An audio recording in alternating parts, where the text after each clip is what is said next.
last almost 2 to 3 decades of ghost villages. Villages after villages completely vacant, particularly in the Uttarakhand, what I have served there, erstwhile UP-Tibet border, what we used to call.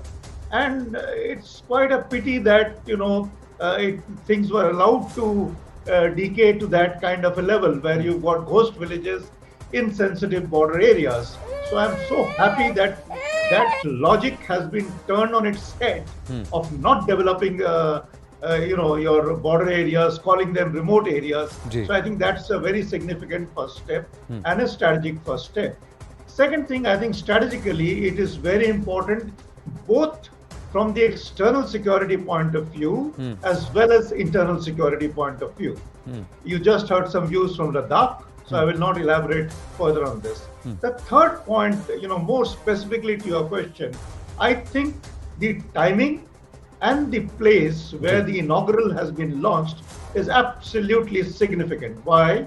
9th December last year, if you recollect, there was an intrusion which was thwarted by Indian Army at Yangtze. We have heard earlier this year on the kind of pressures that are being put on Bhutan by China in trying to claim the Sakteng Wildlife Sanctuary, which borders Arunachal. So all kinds of stuff is at play, and not the least what China is trying to rename and stake claims in Arunachal. We had the first list of 15, then 6, and quite recently we had 11.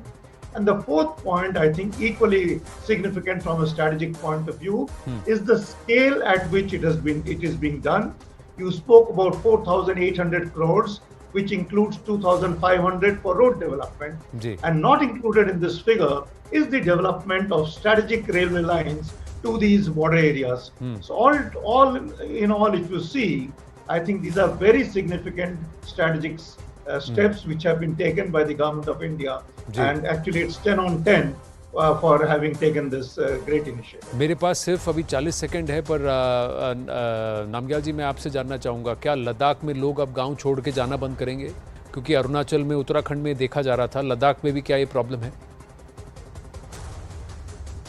Ladakh में ये problem शुरू हुआ था कि लोग border के villages, गांव छोड़ के जो टाउन एरिया में रोजी रोटी के लिए जो पलायन होना, लेकिन वाइब्रेंट विलेज प्रोग्राम का जैसे ही नाम सुना, आज ही सुबह में ईस्टर्न लद्दाख के लोगों के साथ बैठे थे, हम यही चर्चा कर रहे थे कि यहाँ जो प्लान होके आए वो बॉर्डर में रिहेबिलिट करने के लिए वाइब्रेंट विलेज प्रोग्राम में आपको क्या क्या कैसे कैसे प्रोजेक्ट चाहिए, वो सारा हमने लिस्ट बना के, मैंने पहले भी एक बार हमने भारत सरकार को दिया है, आज फिर हम चर्चा कर रहे हैं। खुशी की बात यह है केवल प्रोजेक्ट अनाउंस ही नहीं हो रहा है, इसको इम्प्लीमेंटेशन को बिल्कुल सीरियसली लेके प्रधानमंत्री जी ने सीनियर लेवल के कैबिनेट मिनिस्टर्स को बॉर्डर में भेज के जीरो विलेज में जाके वहां पे नाइट स्पेंड करने का जो निर्देश है, आज ही हमारे यहाँ पे नरेंद्र सिंह तोमर जी कृषि मंत्री ले में है, कल मैं नरेंद्र सिंह तोमर जी को लेके यहाँ से बिल्कुल दिमजोक साइड के जो कागजुंग वैली में दुमकी साइड में हम नाइट स्पेंड करने जा रहे हैं। तो बॉर्डर के लोगों के साथ बैठेंगे, ये तो जरूरी है, कैसे कैसे प्रोजेक्ट का हमने हाथ में लेना है, लोगों का लाइवलीहुड कैसे बनना है, वो हमने करना है। देखिए, जब नेता दिल्ली छोड़ के सब दूर दराज के कोने में और बॉर्डर में जाके रहेंगे, वो बहुत इंपॉर्टेंट है। मेरे पास समय अल्प है, इसीलिए आप दोनों का बहुत बहुत धन्यवाद। Thank you very very much. We wind up the right stand on that note. जाकर ready with brass tax.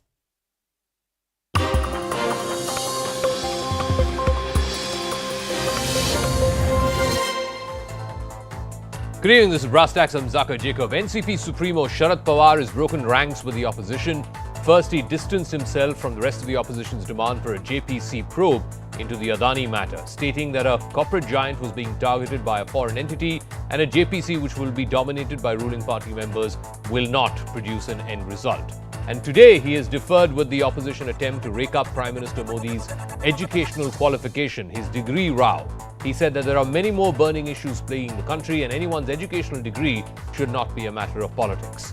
But the battle over both of these issues, whether it is the JPC on Adani or Prime Minister Modi's educational qualifications, it is clear that Mr. Pawar is taking a different stand from the rest of the opposition.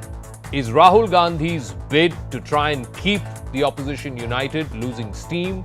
Has Sharad Pawar exposed the disharmony in the opposition camp? And if he has, what may that mean in the run-up to 2024?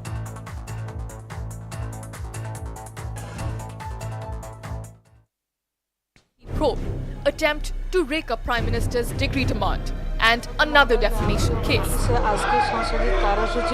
Trouble seems to be mounting for Rahul Gandhi from multiple sides as cracks keep getting wider within the opposition. After days of a united front in the parliament over the Congress-led demand for a JPC in the Adani matter, fresh cracks appeared in the opposition camp as NCP Supremo Sharad Pawar junked the Congress party's idea. हमें ऐसे लगता है कि JPC का जो composition होगा, ये composition में समझो 21 सदस्य की जेपीसी हो तो इसमें 15 लोग रूलिंग पार्टी के रहेंगे और 5 या 6 लोग अपोजिशन के रहेंगे। तो जहाँ ओवरवेलमिंग मेजॉरिटी रूलिंग पार्टी की है, वहाँ देश के सामने सच्चाई क्या है, वो कहाँ तक आएगी, इस पर कोई भी आशंका पैदा कर सकता है। Today, within a week, Pawar differed with the larger opposition on another issue. He rubbished the opposition's attempt to rake up the PM Modi degree row. Pawar said that many more burning issues plague the country and anyone's educational degree shouldn't be a matter of political discourse.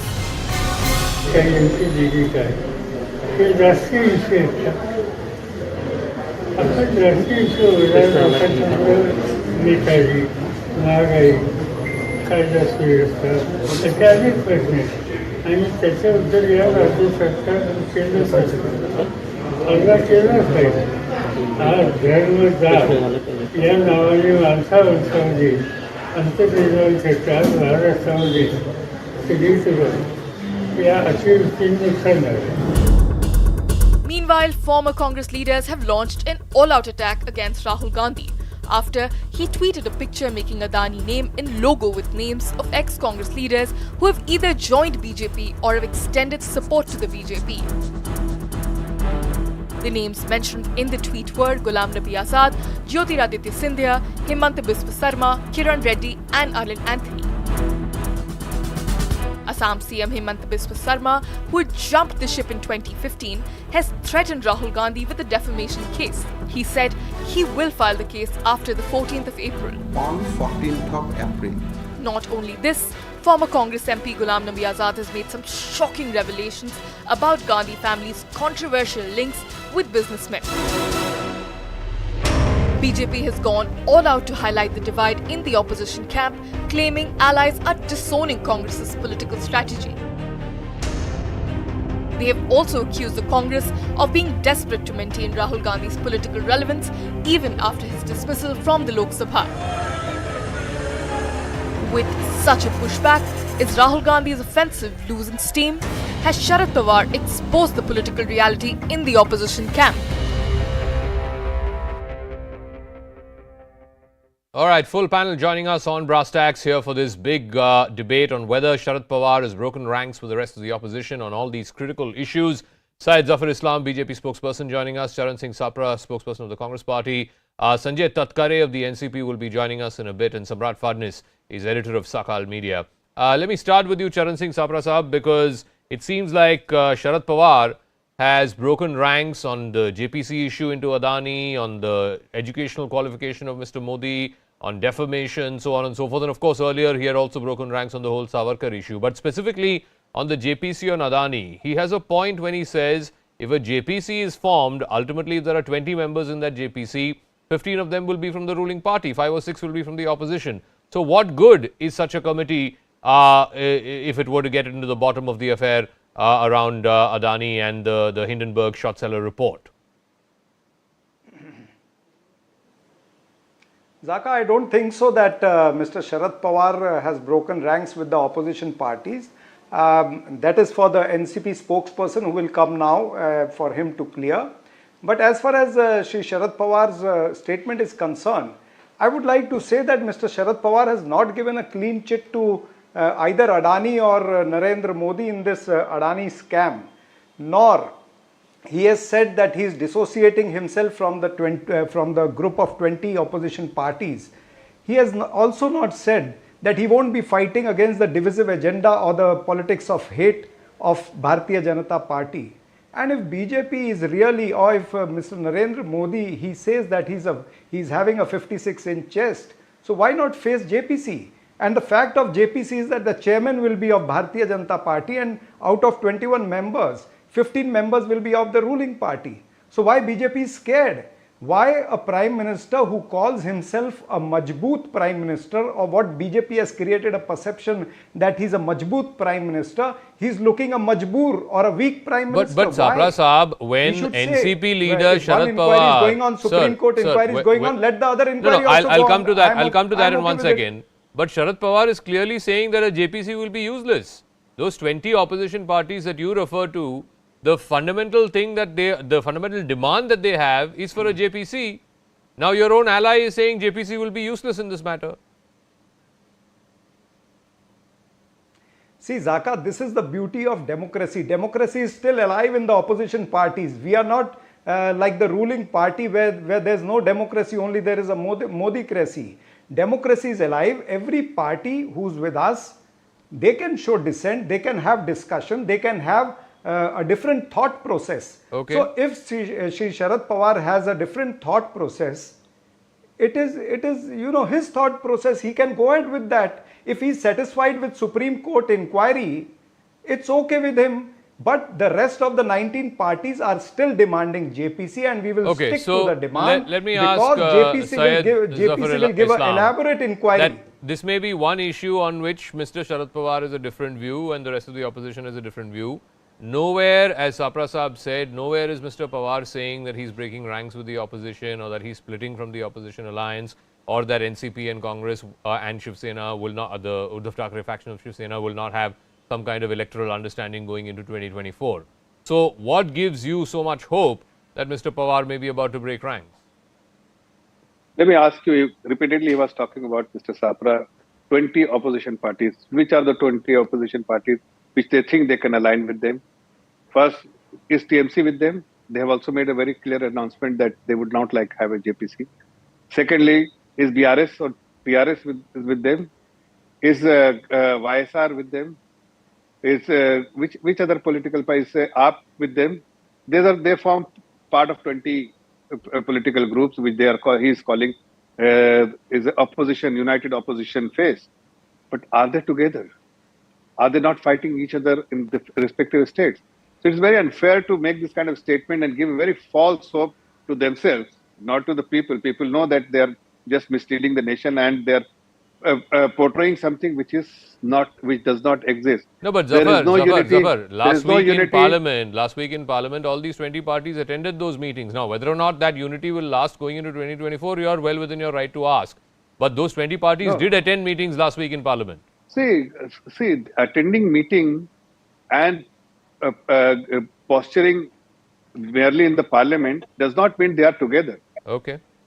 It is good for them to understand that they are together, but they know every time they have experienced that whoever has said that they want to come with Congress, eventually either Congress have dumped them or they have dumped Congress, because they all know that going with Congress will only, whatever prospects they have, they will lose those prospects. Okay, so let me ask Mr. Sanjay Tatkare of the NCP who is joining us. So what are we to make of this, Mr. Tatkare? Your leader, Mr. Sharad Pawar, first on the Adani JPC issue has a different take from the rest of the opposition.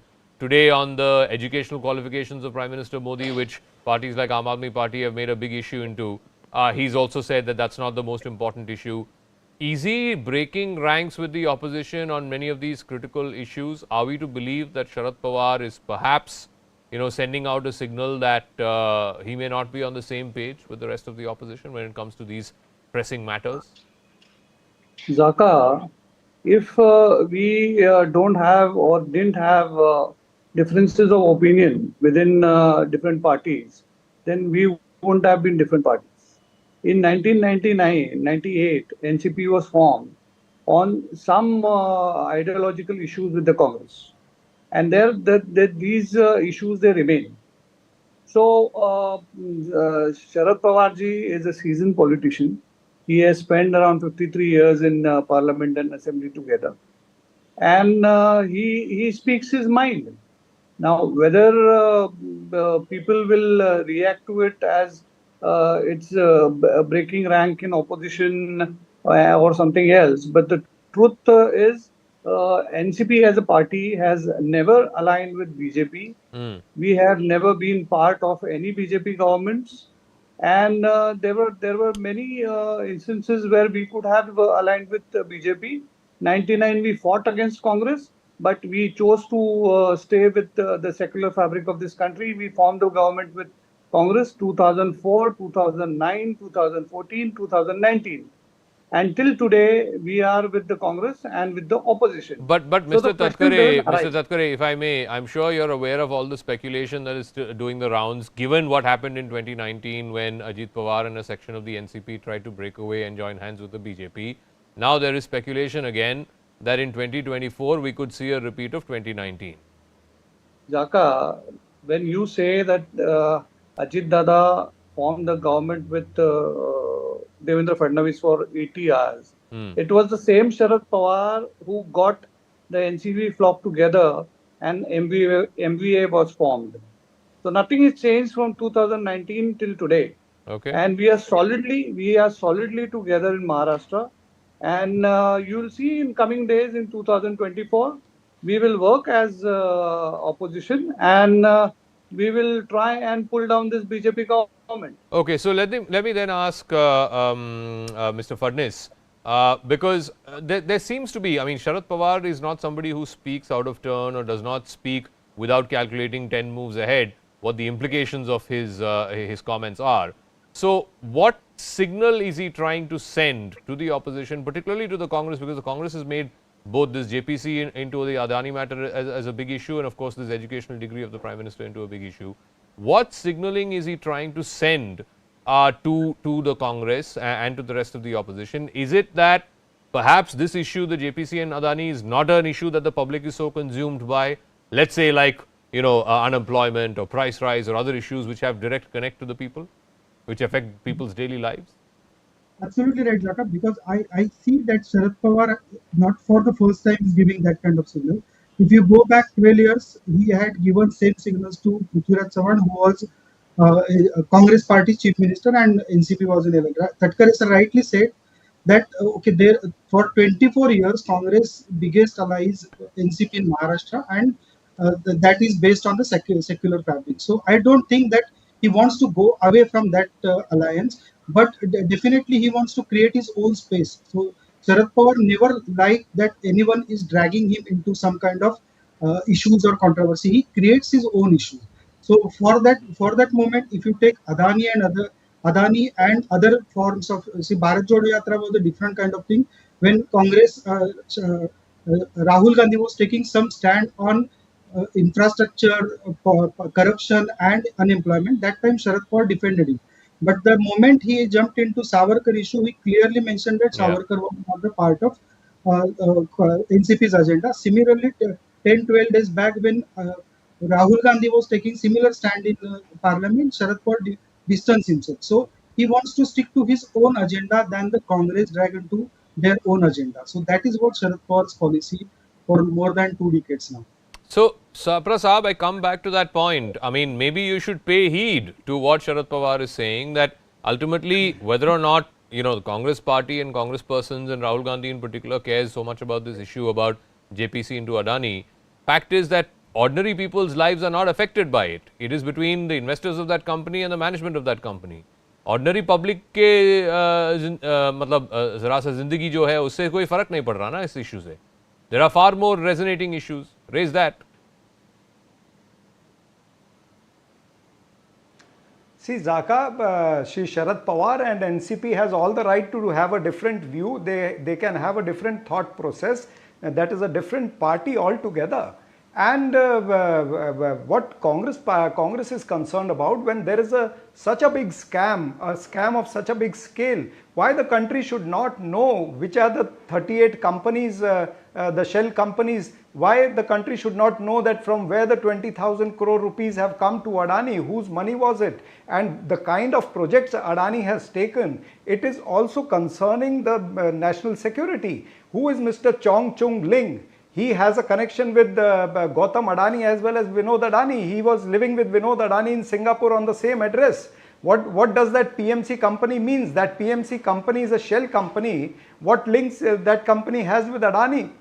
So there are so many questions. Now all these questions cannot be investigated by the Supreme Court, because Supreme Court has a limited terms of reference, and under those terms of reference it will only look after the regulatory framework. It won't go into each and every small allegation which Congress is pointing out. Let me remind you that Mr. Jairam Ramesh has given 100 instances of such corrupt practices by Adani. Those will not be investigated by the Supreme Court. That's why we are asking for JPC. So even if the opposition members will you are less in respond to number what over there, Mr. but still Sapra we is have saying the that right to call people and inquire about it. It's an issue of public interest, corruption is involved, 20,000 crores, shell companies. He's listed out a litany of allegations against this corporate group. Why don't you want an inquiry into that?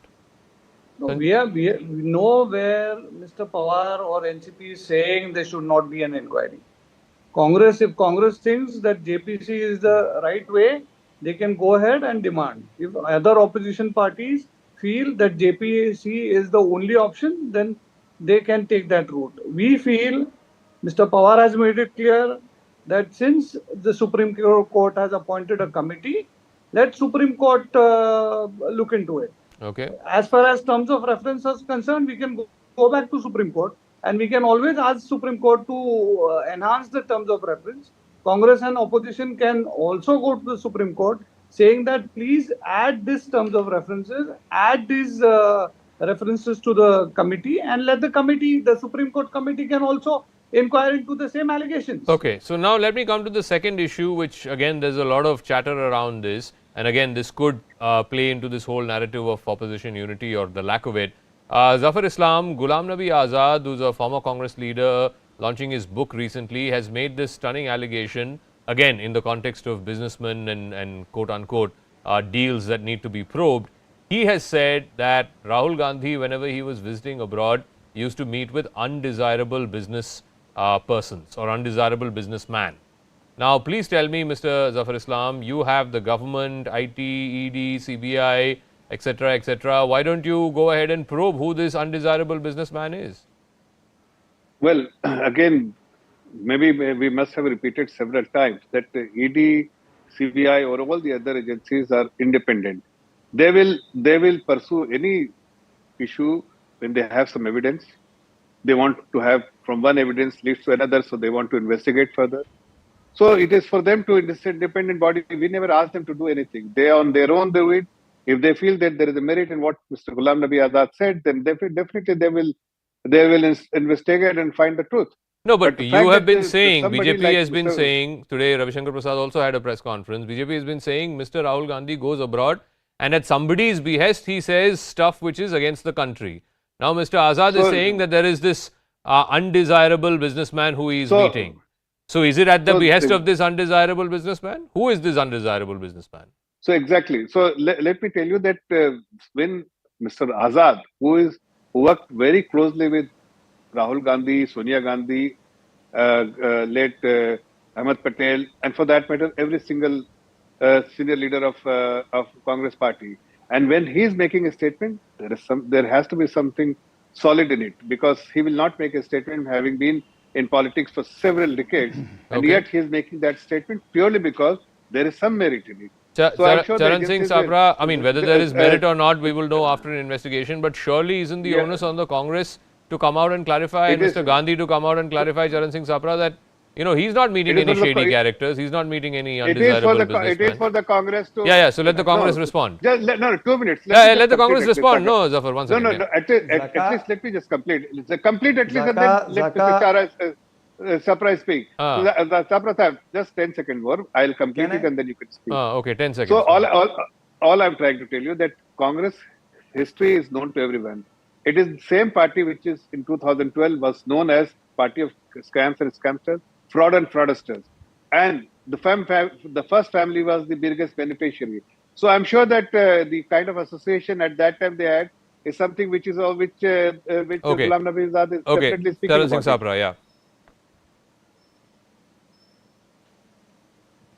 See, Zaka, when Zafar Iqbal is talking about scamsters of 2012, then let me remind him that even Hemanta Biswa, they used to call Hemanta Biswa Pani Chor. They used to call Sukhendu Bhag Sukhendu Bhag. They used to talk like that. Now, where are they? They are in Bharatiya Janata Party. One is the chief minister, one is the leader of opposition. What about Narayan Rane? He was the most corrupt person in Maharashtra. That's what BJP was talking. He's with BJP, central minister. And then again, Yedurappa, the Reddy brothers, and Ishwarappa, Vishwarappa, everybody. And the latest example is Conrad Sangma.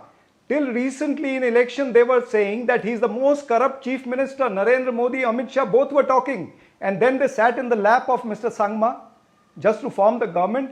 This is the character of Bharatiya Janata Party. They should not talk about corruption. They should answer that whose money Adani has used. No, Sabra Sahab, there's a simple, there is a political allegation being made by not somebody from the BJP, somebody who has been with your party for the last 50 years. Now, if there is no merit in his allegation, now hear me out, 10 seconds. If there is no merit in his allegation, Mr. Rahul Gandhi should file a defamation case against Ghulam Nabi Azad. It will be par for course. See, maybe Congress leadership might think about that, what you are talking. But this country, you know, has a freedom of speech. Mr. Azad is playing a politics of shoot and scoot. All these leaders, whether it is Kiran Reddy, whether it is Mr. Jyotiraditya Scindia, or whether it is Anil Anthony, all these leaders are just part of the toolkit of Bharatiya Janata Party. They are acting as tools of BJP to help BJP to divert and distract from the main issue of Adani. BJP doesn't want to talk about Adani. They have expunged all the remarks of Rahul Gandhi and Mr. Kharge from parliament. So, they have all this is a diversionary tactic. Sanjay Tatkare, to be shown on record between Adani and Narendra Modi. Got it. Yeah, Sanjay Tatkare. Zaka, Zafar Islam is talking about Ghulam Nabi Azad and what allegations Ghulam Nabi Azad is giving. Let me remind him, Subramaniam Swamy is their own. He was an MP of Bharatiya Janata Party. On daily basis, he is making allegations against Modi, Amit Shah, against the finance minister, against the economy, how the economy has been handled. Why don't they take Subramaniam Swamy seriously? Why there are no inquiries against any of his allegations? So this is the double standard what BJP gets into, and we are very clear. If Supreme Court finds anything, or if BJP chooses that JP should be allowed, then be it so. They should go ahead and allow a JPC. Why is BJP running away from it? So Zafar, respond. I mean, it's not like, so this is the thing that the opposition keeps saying, somehow people who are in the opposition join the BJP, it's like a washing machine. The washing machine removes all the stains of corruption. That's what Sapra Sahab is saying, and also the question that Mr. Tatkare asked you. Let me pose this question to all of them who are making this kind of statement. When Hemanta Biswa Sarma was in Congress party, if you felt that he is a corrupt man, why didn't you throw him out? Only because he is in the party, in our party, then you are making this kind of allegation. You alleged. Yeah. Zaka, so this was the allegation of BJP, not of Congress. Let him finish. That is corrupt. Investigation, after the investigation. No, why? He's talking on a wrong point. No, let him finish. So after the investigation, if somebody has not found anything, any merit in that, then he happens to be earlier in the other party, today he is in our party. But where is the investigation?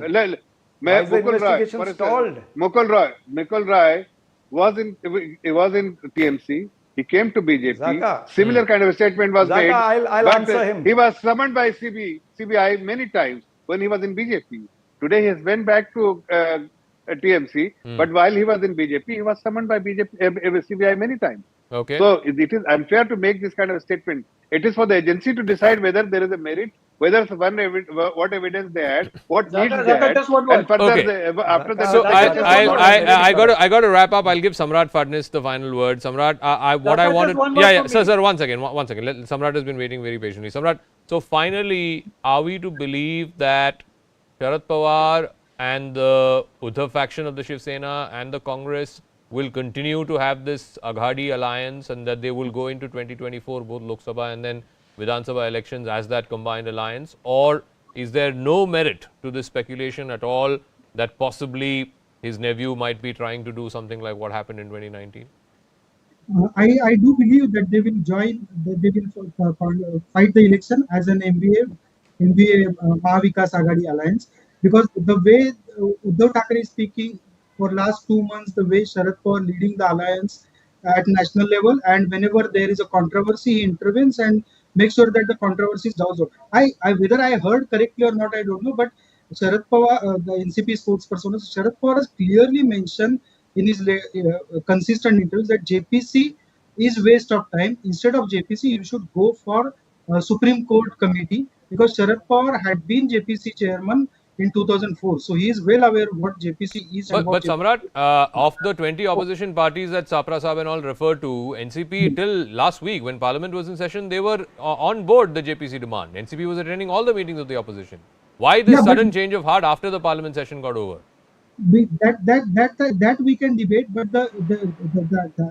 we can debate on the time. But his demand and his instructions were clear. It doesn't mean that he wants to defect from the Congress alliance. Okay. He very well cleared that thing. All right, we'll leave it at that. I'm completely out of time. Let's see how this plays out in the run-up to 2024, whether this is just a discordant note or whether Mr. Pawar is trying to send out a signal to the rest of the opposition. But fact of the matter is that his comments subsequently, I mean, 2 in 2 days or 2 in 3 days, first on the Adani matter and then subsequently on the educational degree matter, he seems to have taken a very different line from the rest of the opposition. Meanwhile, let's now shift focus to the other story. It's a CNN News 18 mega exclusive. There seems to be an evolution of recruitment of terrorists across the globe, whether it's in Indonesia, Malaysia, Singapore, and also here in India. Earlier, jihadi recruitment used to take place in remote communities through schools, mosques, other areas. Today, much of it has shifted online. It is happening through recruitment videos called Join the Ranks. These videos are uploaded on social media sites and it dodges regular security scans.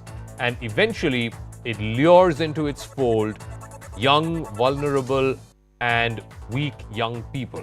Now, our next story is a mega CNN News 18 investigation. CNN News 18 went on the ground and investigated new age terror recruitment. Our team traveled to 3 South Indian states, Karnataka, Tamil Nadu, and Kerala, across 12 cities, an investigation that lasted 3 weeks. It traversed over 2,000 kilometers and spoke to victims who were lured by ISIS and then came back. They have revealed how they became an ISIS radical.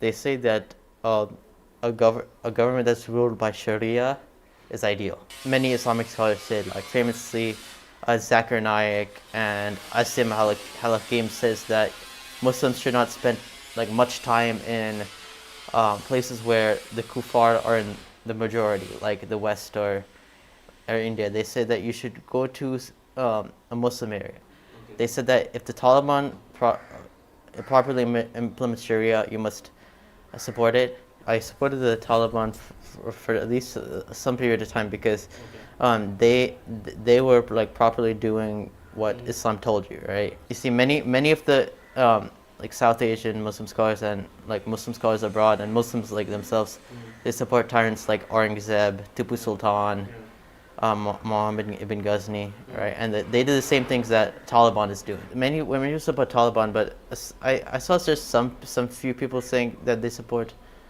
IS, but like I would keep away from those people. Okay. But Taliban supporters were like plenty amongst many Muslim accounts. The main two were Instagram and TikTok. Instagram and TikTok, and since there's so much like freedom of speech in the Western countries, right? They would like post like freely, but obviously what they were posting was bad. But at least they would post the honest of what they believed, right? Okay. They won't try to sugarcoat it. In which countries were they based? Many were in Pakistan. Many some like America itself. Okay. Some other Western countries. Many Muslims just say that IS was just a Western. They say it was allegedly just a Western Israeli creation, but they all Muslims, whether IS, Al Qaeda, Taliban, or Sunni Muslims, Shia Muslims, they all believe that Sharia is a divine law that should rule the world. all IS, Taliban, Al Qaeda, all equal in this hatred against kafirs. Established contact with like some sympathizers. All right, but they would just like post like news about India that was, you know, very biased, or they post news about some Western country or Israel that was very biased. I believe in it, and then my views would like change. There was no like dark web. It was just like Instagram, TikTok. We have internet periodically to each and everyone. We are making use of YouTube and Facebook, and they are making use of that. So were they connected with the people who were in the IS at that time? Yes, exactly. They were connected. Yes. And where did you meet them? How did you make friends with them? Because I wanted to learn some things, so that is why they are connected with me. I went to the karate school only to learn karate. Correct. Because I was a sports person. Because when I went into it, the things happened something in a wrong way. First of all, the person who did the karate, he was not a karate person. Okay. Who was he? He is so and so person. He was connected with the IS. Yeah, I don't know whether he is connected with the IS, but only thing is he gives karate training only the same thing. Then I went away from karate class. Then some person from the karate class instigated me, so you have to do, because the person who was doing karate class, he was arrested. Because of which whatever the students are there, they will be arrested. After leaving karate school, they contacted me. Okay. They saying that you will be correction, all those things will happen, your family will be lost, this, that. I mean, I'm not very well familiar with the family background also. I mean, financially I have some problems because they offer financial help also? Yes, exactly. They said that they will help financially every month some so and so amount they will give to the family, they will help the family, everything will take over. At any point in time, Shakul Hamid or Khaja Mohiuddin or Haja Fakhruddin, were you in touch with them, or any person who was an indirect link between three of them and you? Were any of these a part of the karate school? Yes. Who was it? Okay. Was a part of the karate school. Yes. He used to run the school. No, he doesn't used to run the school, but he is a student of the karate school. He was a student of the karate Yes. school. Okay. One of the things they used to hold us in Islam is they use the fear of hell. It is the main thing they use to hold us in Islam. According to Islamic dictionary, jihad means any attempts or activities to convert a kafir into a Muslim. Actually, there are two types of jihad: hard jihad and soft jihad. Hard jihad means direct war. ISIS, terrorists, and they are all using that way of jihad. And another way of jihad is the soft jihad. There are many ways or many subdivisions in this soft jihad. It includes love jihad, narcotic jihad, land jihad, job jihad, while offering job to people and converting them, and population jihad. They are teaching in madrasas that the most good thing or the most best thing that one should do in their life is to bring people into Islam. The jihad is the thing which Allah loves the most, and a person who dies in the war for Allah, he will be for sure given a highest position in the heaven. All right, let me open this up to our guests who are joining us. You heard from three people who were associated with IS either directly or indirectly, and they have now come back. They've been rehabilitated into the mainstream. Lieutenant General retired Sanjay Kulkarni is a defense expert, and Glenn Carl is a former CIA officer. General Kulkarni, let me start with you first. I mean, in practical terms, since 2019-20, ISIS as an entity has been defeated in Iraq, in Syria. They say as an entity it does not exist, but as an idea for all of these people who went and joined this idea for a brief while and then came back and were rehabilitated into the mainstream. How do you defeat an idea? How do you defeat this violent ideology whereby even last week we saw this man trying to set a train on fire? It is being investigated as a terror case.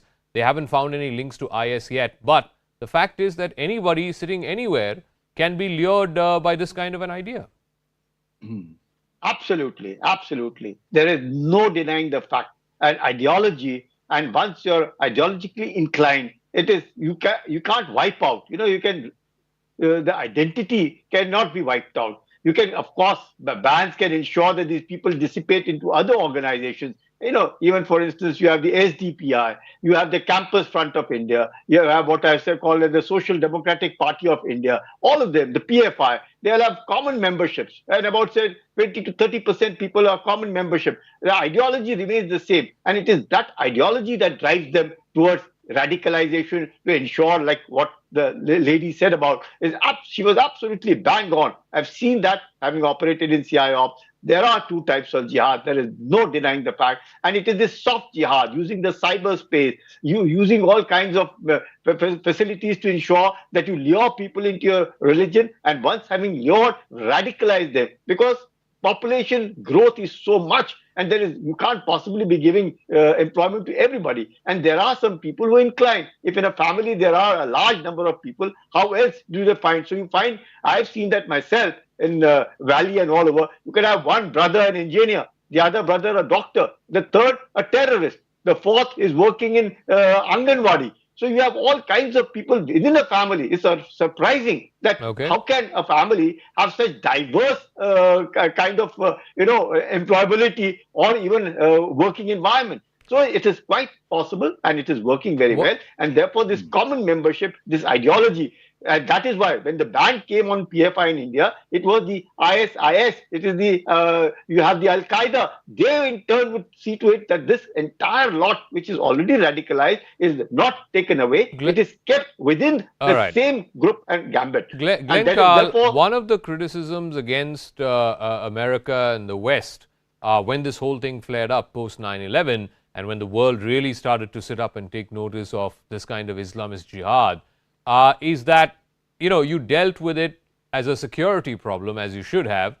You went into Afghanistan, you went into Iraq, but you've not done enough from an ideological perspective, from an ideas perspective, to lure people away from going into this radicalized version of Islam and jihad and dying for Allah, etc. On that ideas front, is that criticism valid, that the West did not put out a narrative, and America in particular did not put out a narrative that would counter people from engaging in this kind of violent behavior? So even if IS as an entity has been razed to the ground in places like Syria and Iraq, etc., but as an idea, it still thrives. That was for me, correct? Yes. Yeah, thanks.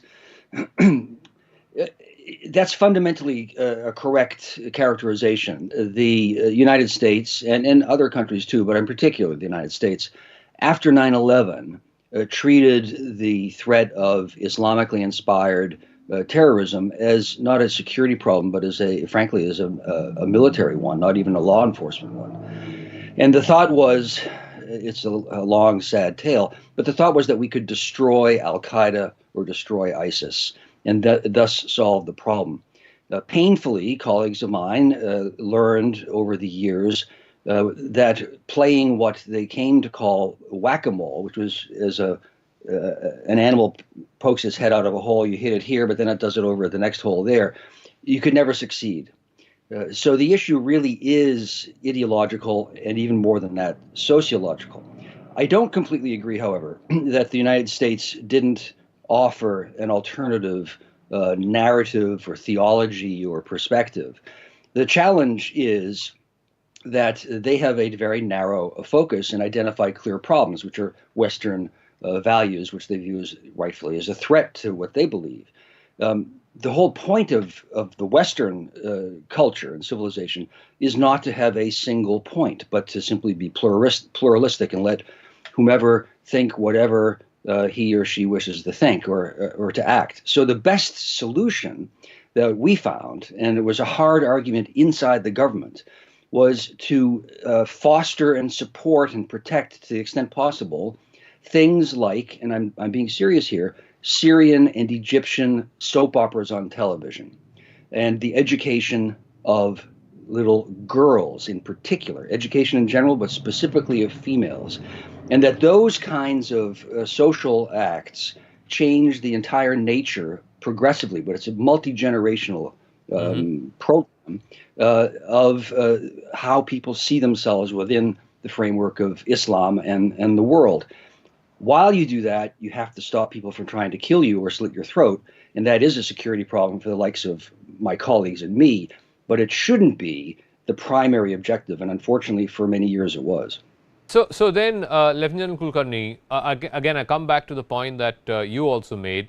You can have extremely well-educated people who are lured by this ideology. In fact, of the close to 50 people from India who supposedly went to Iraq or Afghanistan or Syria, inspired by ISIS, a large number of them were well educated. They were college graduates or they were studying in college. It's not like they were, poor people who are unaware or malleable. These were well-thinking young individuals who got lured by this ideology. Again, I come back to that question. If educated, smart youngsters are being lured away, how can that be stopped? It's extremely difficult. Let me be honest with you, extremely difficult, because you're constantly in that environment, only being bombarded with this radicalized ideology, all the time being told, well, look, if your destination is heaven, that is what you are here for, and the only way to attain heaven is to do the following 1, 2, 3, 4. He's constantly being bombarded. His education here has a higher level of IQ, and therefore his understanding is also there. But that understanding is not being translated. Say, for instance, I have a hobby of, say, painting. Constantly I'll be involved into painting or thinking, how do I do that? How well can I go up to Picasso? How well can I pick up certain things from somewhere? So I'm thinking here, despite the person being educated, he might be an engineer, he may be a good graduate, he may be into accountancy, he may be a doctor, he may be into various fields, but all the time his mind is constantly into that religious ideology, and that is what seems to give him that happiness or whatever that be. So to lure him out of that is not easy, and especially when the cyberspace is there. Within seconds you can WhatsApp one another. Within seconds you're on internet to be able to convey what you're thinking in your mind. You have mentors, you have people who are constantly guiding you into it, and therefore you're into it. And now once you're into it, it's extremely difficult. As I said, the common platforms, you could be a part of this group, that group, fantastic number of other groups, and therefore you are supported in some form or other. Most of them, of course, to the cryptocurrency, whole kinds of other things, even luring. They might even help you getting your sister married, help you get another job somewhere else, help your dad get medical attention somewhere. So all this kind of a network which is working within the same group and keeps you tied down, and you can't come out of it once you're into it. All right, Glenn Carl, I'll give you the final word. Is it also a question of assimilation? I know America has been through this problem quite a bit. France, Belgium, all of these countries have also dealt with this whole assimilation issue. How much of that plays a role? If we define assimilation as progressive acceptance of new cultural norms, then it is one, but it's really assimilation to the modern world, the progressively secular, rational, objective, science-based world. But nothing that anyone can do from any society will eliminate a small percentage of a population that will become zealous and will think that their perception of injustice obliges them to defend the downtrodden by committing violence. That's just going to happen in times of radical social change, which is what Islam is experiencing now. Okay, we'll leave it at that. We'll see how the story plays out. For the moment, all of those case studies of those people, those young people, many of them very well educated, college degrees, how they were lured by the ISIS ideology, its philosophy. Some of them, in fact, even went to countries abroad, Syria, Iraq, Afghanistan, and then came back, and now they've been rehabilitated into the mainstream. Those stories going up on news18.com, our website. I'm going to take, as we come to the concluding part of the show, Why not some cricket? It was raining sixes in the IPL match between Kolkata Knight Riders and Gujarat Titans in Ahmedabad last night. KKR's Rinku Singh did the unthinkable. He hit the odds out of the park, 5 straight sixes in the final over, and led his team to a last ball victory. It was almost like a Houdini act, snatching victory from the jaws of defeat. And CNN News 18's Shivani Gupta caught up with him in this exclusive conversation. And what a rags to riches story Rinku Singh's story has been, because a few years ago, barely able to make ends meet, he even just about took up a sweeper's job. But today, he is not just the toast of Kolkata or the Knight Riders, he's the toast of all of India. Enjoy this. I'll catch you again tomorrow night, same time. बहुत बहुत congratulations आपको, आपने जो innings खेली है, हमसे बात करने के लिए बहुत धन्यवाद। इस तरह की इनिंग्स लाइफ चेंजिंग इनिंग्स होती है, करियर चेंजिंग इनिंग्स होती है। तो सबसे पहले तो मुझे बताइए, थोड़ा टाइम अब हो गया है आपकी इनिंग्स को, तो क्या आपका क्या व्यू है आपकी इनिंग्स पे? नहीं, काफी स्पेशल इनिंग है, क्योंकि बहुत बेस्ट इनिंग है मेरी लाइफ की। तो काफी मतलब अच्छा लगा था इनिंग खेल के। मतलब काफी लोग मतलब खुश हैं मेरी इनिंग से, और बहुत मतलब इंडिया में मतलब ऑलमोस्ट सबको ही पता चल गई है मेरे मेरे बारे में। तो काफी अच्छा अच्छा लग रहा है अंदर से। जी, तो ये जो बिलीव था कि आप लास्ट 5 बॉलों पे 25 रन बना सकते हैं, ये बिलीव कहाँ से आया? क्योंकि हो सकता है टेक्निकली, लेकिन बहुत लोग सोचते नहीं है कि ऐसा होता है, और ऑफन होता भी नहीं है। हाँ, बहुत से लोग मतलब बहुत टफ था मैच, कोई मतलब वो छोड़ दी होगी लोगों ने, मतलब नहीं जीत सकते मैं, मतलब क्योंकि मैं ऐसी नहीं, मैंने काफी खेली हुई है, तो मेरे अंदर एक बिलीफ था कि मैं कर सकता हूँ सारी चीजें। और जो मेरा नंबर है, मैं जिस नंबर पे खेलता हूँ, तो मैं मतलब काफी कॉन्फिडेंस हूँ उस नंबर पे अपने। जी, तो आपके जैसे आपने बोला, आपकी इनिंग्स के बाद पूरा देश बात कर रहा है, पूरा जो जहां भी क्रिकेट लोग जानते हैं, खेलते हैं, पूरा विश्व बात कर रहा है। आपके टीममेट्स का जो रिएक्शन था हमने देखा। आपके जो कोच है चंद्रकांत पंडित जी, उन्होंने आपकी इनिंग्स को रवि शास्त्री के 6 छक्कों से या जावेद मियांदाद के लास्ट बॉल 6 से कंपेयर किया है, तो वो कैसा लग रहा है? ये काफी मतलब बहुत अच्छा लग रहा था, काफी अच्छी फीलिंग थी, क्योंकि सर ड्रेसिंग रूम में बात कर रहे थे, तो मतलब वहाँ मतलब तुलना करना एक बड़ी बात है, मतलब मेरे लिए तो बहुत बड़ी बात है। तो काफी अच्छा फील हो रहा था कल सर ने जो मेरे लिए बोला था। और टीम ओनर्स वेंकी माइसोर और शाहरुख खान से भी आपकी बात हुई, उन्होंने क्या बोला? नहीं नहीं, सर से हुई थी, शाहरुख सर से बात हुई थी वीडियो कॉल पे। मतलब मैं इतनी बात कर नहीं पाया सर के साथ, क्योंकि मुझे शर्म आ रही थी सर के साथ बात करने में। तो थोड़ी बहुत बात हुई थी, तो कांग्रेस बोल रहे थे, और इतनी ज्यादा कुछ नहीं हुई। जी जी, मेरी आपकी माताजी से बात हो रही थी रिंकू। उन्होंने बताया कि आप बचपन से ही बहुत मेहनती रहे हो, तो कुछ बताइए अपना राज। नहीं नहीं, मैम शुरू से ही ये मतलब शुरू से क्रिकेट बहुत पसंद था। मतलब मेरे घर वालों को, मतलब मेरी मम्मी को तो पसंद था, मगर पापा को पसंद नहीं था। पापा मना करते थे खेलने के लिए, तो मम्मी ने जी शुरू में सपोर्ट किया था। मतलब जहाँ भी जाना होता था लोगों से, मतलब पैसे मांगते तो मुझे देती थी, तो जब जा पाता था खेलने मैच। जी, नहीं, आपकी स्टोरी बहुत ही इंस्पायरिंग स्टोरी है रिंकू। बहुत ही कम रिसोर्सेस के साथ आप पले बड़े हैं, और एक बार तो आपको स्वीपिंग की आपने बताया कि साफ सफाई करने की नौकरी मिल रही थी, लेकिन आपने क्रिकेट को चूज किया। अब आप वापस देखते हैं तो ऐसा लगता है कि कैसे कर लिया मैंने, कभी सोचते हैं? नहीं नहीं, मतलब वो सारी चीजें मेरे माइंड में रहती हैं, क्योंकि मैं मतलब जैसे सारी वो माइंड में रहती हैं, क्योंकि मैं इस बहुत नीचे से आया हूँ। मैंने बहुत चीजें देखी लाइफ में, बहुत टफ रहा है मेरी लाइफ। क्योंकि मेरी पापा तो सपोर्ट में नहीं थे, मम्मी ने बोला था कि चलो मतलब पापा सपोर्ट में नहीं है, साथ तो वो कोचिंग सेंटर था, तो वहां पर बोले थे कि सुबह सुबह लगा के तो पोंछा लगा के ले चले जाना। मगर वो मतलब चीज अच्छी नहीं लगी, क्योंकि मैं क्रिकेट के लिए ऐसा काम चुन रहा हूँ। मतलब वहां से मैं निकल गया, फिर मैंने पूरा क्रिकेट पे जी जी, नहीं, आपकी माताजी मुझे ये भी बता रही थी कि मैंने उनसे पूछा कि रिंकू ने उनको आपको क्या लाके दिया, इतने बड़े स्टार हो गए हैं, वो आईपीएल में खेलते हैं। तो उन्होंने कहा कि आप उनके लिए सोने के कंगन बनवाने वाले हैं, सही बात है? हाँ नहीं, सही बात है मैम, क्योंकि नहीं मैं मम्मी को दे चुका हूँ सोने के कंगन। तो काफी मतलब मैं आज तो कुछ दिया नहीं था मैं मेरी मम्मी को, तो मैंने कंगन के लिए तो काफी खुश थी। जी जी, तो रिंकू, आईपीएल में खेल के बहुत सारे क्रिकेटर्स का करियर बना है, हर साल कोई ना कोई यंग प्लेयर्स निकल के आते हैं। आप तो फिर भी थोड़े बहुत रिकग्नाइज रहे हैं पहले भी। आपको उम्मीद है कि जिस तरह की परफॉर्मेंसेज आपकी चल रही हैं उससे आपको भी नेशनल टीम में ब्रेक थ्रू मिलेगा? नहीं मैम, उम्मीद तो है ही है, क्योंकि मतलब काफी अच्छा हो रहा है, मतलब इस टाइम काफी अच्छा बैटिंग हो रहा है। कि मैं, सबका ही सपना होता है मैम इंडिया खेलना, मगर मैं अभी ऐसा कुछ सोच नहीं रहा। मैं अपनी बैटिंग पे फोकस कर रहा हूँ, जो मेरा शेड्यूल है उसी पे फोकस कर रहा हूँ। और मेरा यही मोटिव है कि मैं आज तक मतलब आज तक फाइनल जीता नहीं हूँ। मैं यही चाहता हूँ कि अपने देश से एक फाइनल जीते और के इस साल फाइनल जीते। जी बिल्कुल, all the best for that. But मैं आपसे पूछना चाहती हूँ, आप अपने करियर को आप देखते हैं, जिस तरह के बैकग्राउंड से आप आए हैं, आपने बोला बहुत टफ बैकग्राउंड आपका रहा है, तो आप सबसे ज्यादा क्रेडिट किसको देते हैं आपको सपोर्ट करने के लिए? क्योंकि कोई ना कोई जरूरी ऐसा चाहिए जिंदगी में जो सपोर्ट करे।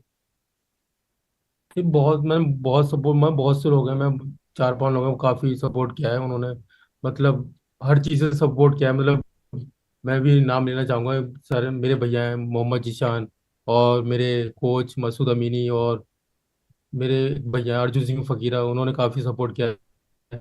स्वप्निल सर हैं, एक अनिल भैया हैं, उन्होंने काफी सपोर्ट किया। इन चारों पांच लोगों ने बहुत सपोर्ट किया मुझे मेरी लाइफ में। लेकिन जब आप अपने परिवार के साथ रहते थे, तब जैसे आपने बताया कि आपको साफ सफाई करने की नौकरी मिल रही थी और पापा ने ज्यादा सपोर्ट नहीं किया, तो तब आप सोचते थे कि इस मुकाम पे पहुंच जाएंगे किसी दिन? आपको भरोसा था? नहीं, इतना नहीं सोचा था मैं, मतलब इतनी बड़ी चीज हो जाएगी मेरे साथ, मतलब इतना कुछ बड़ा सोचा नहीं था। मतलब मैंने ऐसी मतलब एंजॉय करने के लिए क्रिकेट स्टार्ट करी थी, मतलब कुछ, मतलब मेरे घर वालों के लिए कुछ हो जाए, पैसे वैसे आ जाए तो उससे उधर, तो इसलिए स्टार्ट करी थी क्रिकेट। मैं इतना सोचा नहीं था कि इतना आगे आ जाऊंगा। अच्छा, आपने वो जो स्टोरी बताई, जो मैंने आपसे पूछा था कि साफ सफाई की आपको नौकरी मिली थी, तो क्या हुआ था उस वक्त, जरा बताएंगे? क्योंकि उस वक्त थोड़ा लिंक थोड़ा खराब हो गया था। नहीं मैम, मम्मी ने यही बोला था कि जब पापा सपोर्ट नहीं कर रहे हैं तो भाई के साथ थोड़ा जॉब कर ले और पैसे आ जाएंगे घर में, तो घर में हेल्प हो जाएगी थोड़ी सी। तो मैं गया था, मतलब पैंट शर्ट पहन के गया था कि अच्छी जॉब मिलेगी। तो फिर मतलब उन्होंने बोला कि सुबह सुबह मतलब आप पहुंचे की जॉब कर लेना, सुबह सुबह लगा के चले जाना, किसी को पता भी नहीं चलेगी। तो मैंने वहां पर मना कर दिया उनसे, तो फिर वहां से मैं आ गया। फिर मम्मी को बोला कि मम्मी मैं क्रिकेट ही खेलता हूँ, क्रिकेट पे पूरा फोकस करता हूँ और जी मेहनत करता हूँ पूरी। और मेहनत करिए वो आज आप देख ही रहे रंग ला रही है सब। बिल्कुल बिल्कुल रंग लाई है। तो आप बताइए, केकेआर के ड्रेसिंग रूम में और केकेआर की जो यूनिट है उसके साथ खेल के आपको कैसा लग रहा है? किस तरह का डिफरेंस महसूस हो रहा है और आपके लिए कैसा रहा है? नहीं काफी, मतलब 6 साल हो गए के टीम से खेलते हुए, मतलब हम्म। काफी सपोर्ट करते हैं, मतलब बहुत ज्यादा सपोर्ट मेरे लिए तो मतलब बहुत सपोर्ट किया है इन 6 सालों में। क्योंकि अभी बीच में लास्ट मतलब 2021 में मेरी इंजरी हुई थी, नी इंजरी, वो 1 साल मिस हो गया था मेरा आईपीएल में। तो वहां भी सर ने मतलब के टीम ने हेल्प करी थी, ऑपरेशन कराया था, तो सारी चीज से हेल्प करते हैं और वो काफी अच्छा लगता है इस टीम के साथ खेलने में। सबसे बेस्ट रिएक्शन किसका लगा आपको, रिंकू, आपके इनिंग्स के बाद? रिएक्शन काफी मतलब भैया का लगा था, नीतीश भाई का, क्योंकि वो बहुत तेज भाग के आ रहे थे मेरे सामने, मुझे ऐसा लग रहा था कि हम टकराना जाए एकदम से, तो वो एकदम से टकराए थे थोड़े बहुत, मतलब बहुत वो एकदम से गुस्से में आ रहे थे एकदम, तो हाँ। वो रिएक्शन बहुत तगड़ा था। जी जी जी। और आपके जो कोच है पंडित जी, उनकी तो आंखों में मेरे ख्याल से आंसू आ गए थे जब वो आपको हाँ फील्ड में आए थे, गले सर लगाया था थोड़ा रो उन्होंने। गए थे, सो सर ने बहुत अच्छे से गले लगाया, तो रो रहे थे, ये कह रहे थे कि तूने इज्जत रख ली, ये बहुत सी बातें कह रहे थे। जी जी। ठीक है, रिंकू, ऑल द बेस्ट आपके बाकी सीजन के लिए, और उम्मीद करते हैं कि आप अच्छा करते रहे और तरक्की करते रहे। Thank you so much. Thank thank you so much ma'am, thank you.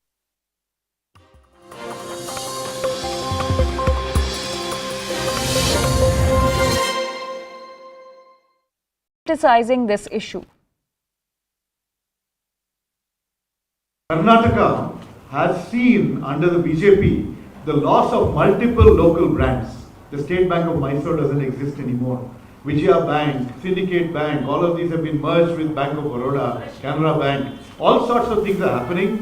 Mr. Amit Shah has taken over as Minister for Cooperation, and in the process he is busy taking over and manipulating the cooperative sector, and we are very worried that Nandini and the KMF organization is under threat.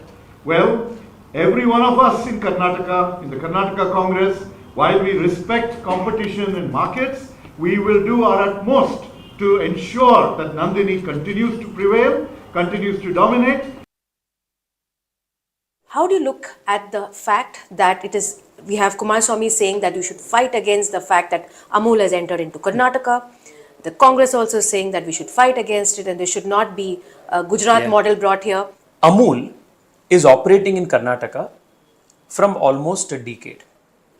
It's not that there is a conspiracy that is being hatched today to bring Amul for the first time in Karnataka. There are 8 or 10 different multiple brands, milk brands that are available in Karnataka that are already trying to compete with Nandini in Karnataka. People of Karnataka very clearly know that this is not love towards Nandini, but it is hatred towards Amul because Amul is from Gujarat and the Prime Minister and Amit Shah ji are from Gujarat. I want to request the Congress party and Mr. Siddaramaiah, who is leading this campaign, to answer this question.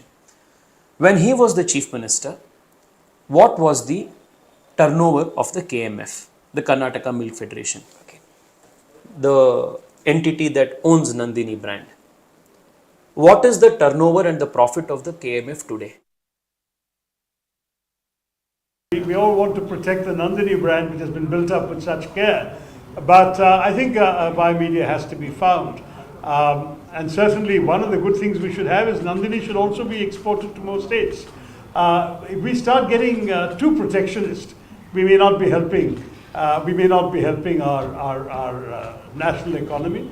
But at the same time, I understand the concerns of those who are working in Karnataka, who are, after all, contributing to the success and quality of the Nandini brand. And we have to take their needs into account as well.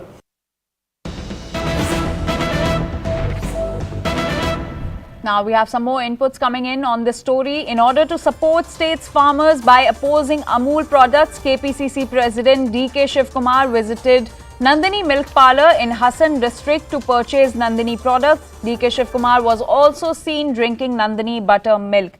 So fresh development in the Amul row in the state of Karnataka. Now, in order to support state's farmers by opposing Amul products, KPCC Chief DK Shivkumar visited Nandini Milk Parlour in Hassan district to purchase Nandini products, and DK Shivkumar was also seen drinking Nandini buttermilk. So fresh development in the Amul versus Nandini row in the state of Karnataka. KPCC Chief DK Shivkumar visited Nandini Milk Parlour in Hassan district to purchase Nandini products to support state's farmers, and DK Shivkumar was also seen drinking Nandini buttermilk. So fresh controversy has erupted in the state of Karnataka, which is set to go for polls the next month, and this fresh controversy is between Amul and Nandini milk brand. CNN News 18's Akshara is joining us on this story. Akshara, how do you see this development? KPCC chief visiting the Nandini Milk Parlour and drinking buttermilk over there. What message does this send out?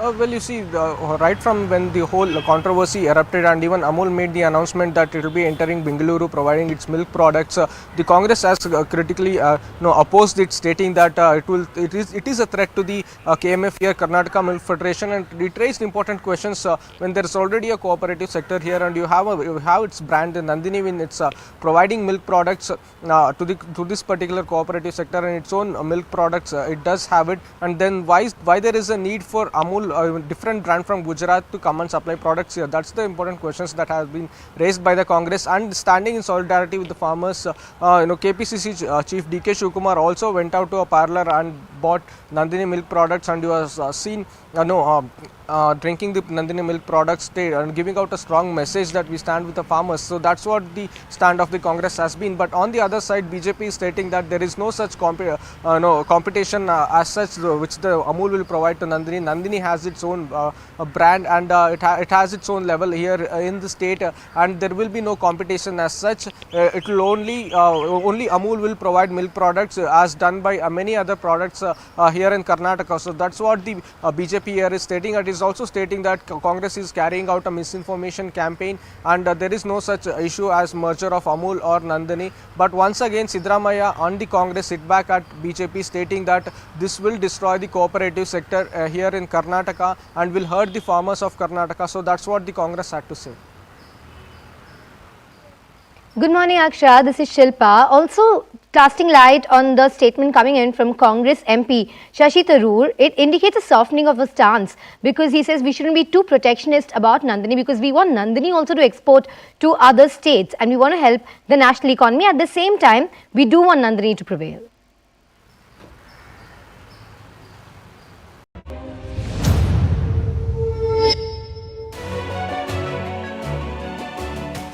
Hello, Namaskar. This is First Post and you're watching Vantage with me, Palki Sharma.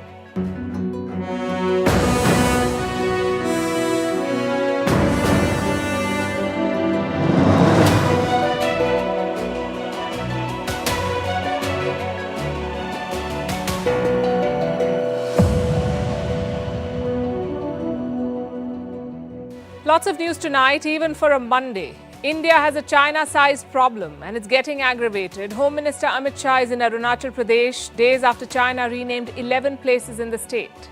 The message is swift and clear.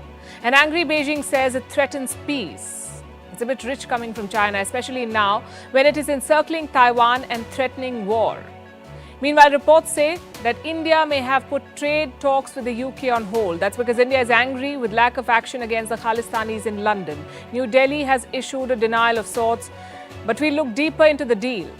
While London wants it, and what India's posture might convey. Also, Emmanuel Macron, the president of France, wants to push for European autonomy. He doesn't want to follow America in fighting China. But is that an option? Also, is this a distraction from his domestic troubles? We'll discuss all of that and news of a footballer fighting the Turkish election alongside President Erdogan. That and more coming up. The headlines first. Ukraine's deputy foreign minister in India defends New Delhi's decision to buy Russian oil, calls it pragmatic. She's also hailed Prime Minister Narendra Modi's leadership. I think that India as a global player really is a Vishwaguru of the world. The Philippines says it won't allow quote-unquote offensive actions by US troops from its bases. Last week, Manila gave the US 4 more military bases to use, bringing the total to 9. China says the move could endanger regional peace. China's Weibo mutes spammers for hijacking the trending topic Taiwan's trade drills. Weibo is Beijing's biggest microblogging site. It has removed hundreds of posts that carried the hashtag Eastern Theatre Command. North Korea cuts communication link with the South. Pyongyang denounces its neighbor as a quote-unquote puppet traitor for holding military drills with the US. A constitutional crisis is brewing in Pakistan. Finance Minister Ishaq Dar defies the Supreme Court opposing provincial elections. He says they're not in national interest due to the economic situation. The Supreme Court had asked the government to release more than $70 million to the election body. And the Dalai Lama says sorry for asking a minor boy to suck his tongue. The apology comes after a video shows the Tibetan spiritual leader kissing the boy's lips. The Dalai Lama's office says he apologizes for the hurt that his words may have caused. The India-China border issue is heating up. Last week, China renamed 11 places in India's Arunachal Pradesh. Today, India's Home Minister Amit Shah landed in the state. An angry China has issued a statement. It calls the visit a violation of China's sovereignty. But why is China so upset?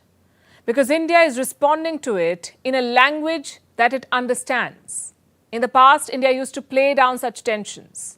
It used to keep avenues for talks open, but China does not play by those rules. So this time, India is making some bold moves. The first provocation came from China. Last week, Beijing released new maps. It renamed 11 places in Arunachal Pradesh. It's an Indian state. The world recognizes it as an Indian state. But Beijing gave Chinese names to 11 places in the state. It kicked off a diplomatic storm. And remember, China is yet to de-escalate from Ladakh. That standoff is far from resolved. Thousands of troops from both India and China remain deployed at the border. And now Beijing has opened another front in Arunachal Pradesh. This is a clear provocation and India is responding with this. Home Minister Amit Shah is on a 2-day visit to the state. He's launching a new program to develop border villages. And he's highlighting China's expansionist agenda. कोई भी हमारी सीमा पर आंख उठाकर देख नहीं सकता और आज हम गर्व के साथ कहते हैं वो जमाने चले गए जब भारत की भूमि का कोई अतिक्रमण कर सकता था। आज 100 की सुई की नोक जितनी भूमि का भी अतिक्रमण कोई नहीं कर सकता, क्योंकि आईटीबीपी और भारतीय सेना यहां पर उपस्थित है। Obviously, China is upset. It has shot off a statement to New Delhi. Here's what China said about Home Minister Amit Shah's visit. Zhangnan is China's territory. The Indian official's visit to Zhangnan violates China's territorial sovereignty and is not conducive to the peace and tranquility of the border situation. Zhangnan is China's territory. The Indian official's visit to Zhangnan violates China's territorial sovereignty and is not conducive to the peace and tranquility of the border situation. China firmly opposes this. What is Zhangnan? It's China's name for Arunachal Pradesh. That's what they call it, Zhangnan or South Tibet. The Indian Home Minister will spend 2 days in the state. The idea is to send a message to China. It cannot go on with its salami slicing tactics. It cannot keep encroaching on Indian land and claiming it as its own. It cannot unilaterally change maps and expect the world to follow them. India is responding by strengthening its own defenses. The border has been tense for almost 3 years now. In this period, India has launched several new initiatives. And the Home Minister will highlight that. Today, he launched the Vibrant Villages program. This was in Kibitu. It's a remote village in Arunachal Pradesh, Kibitu. And why was Kibitu chosen for this? Again, to send a message to China. Remember the new map we told you about? The one where China has renamed 11 places in Arunachal Pradesh? One of those places is near Kibitu. And perhaps that is the reason why this village was chosen for today's event. India wants to convey that these areas remain an inalienable part of India. Now, what is the Vibrant Villages program? It's India's answer to China's Model Villages program. For years now, China has been building a chain of moderately prosperous villages. These are near the LAC, or the line of actual control, which is the de facto border between India and China. These model villages are on the Chinese side. Beijing likes to call them development projects.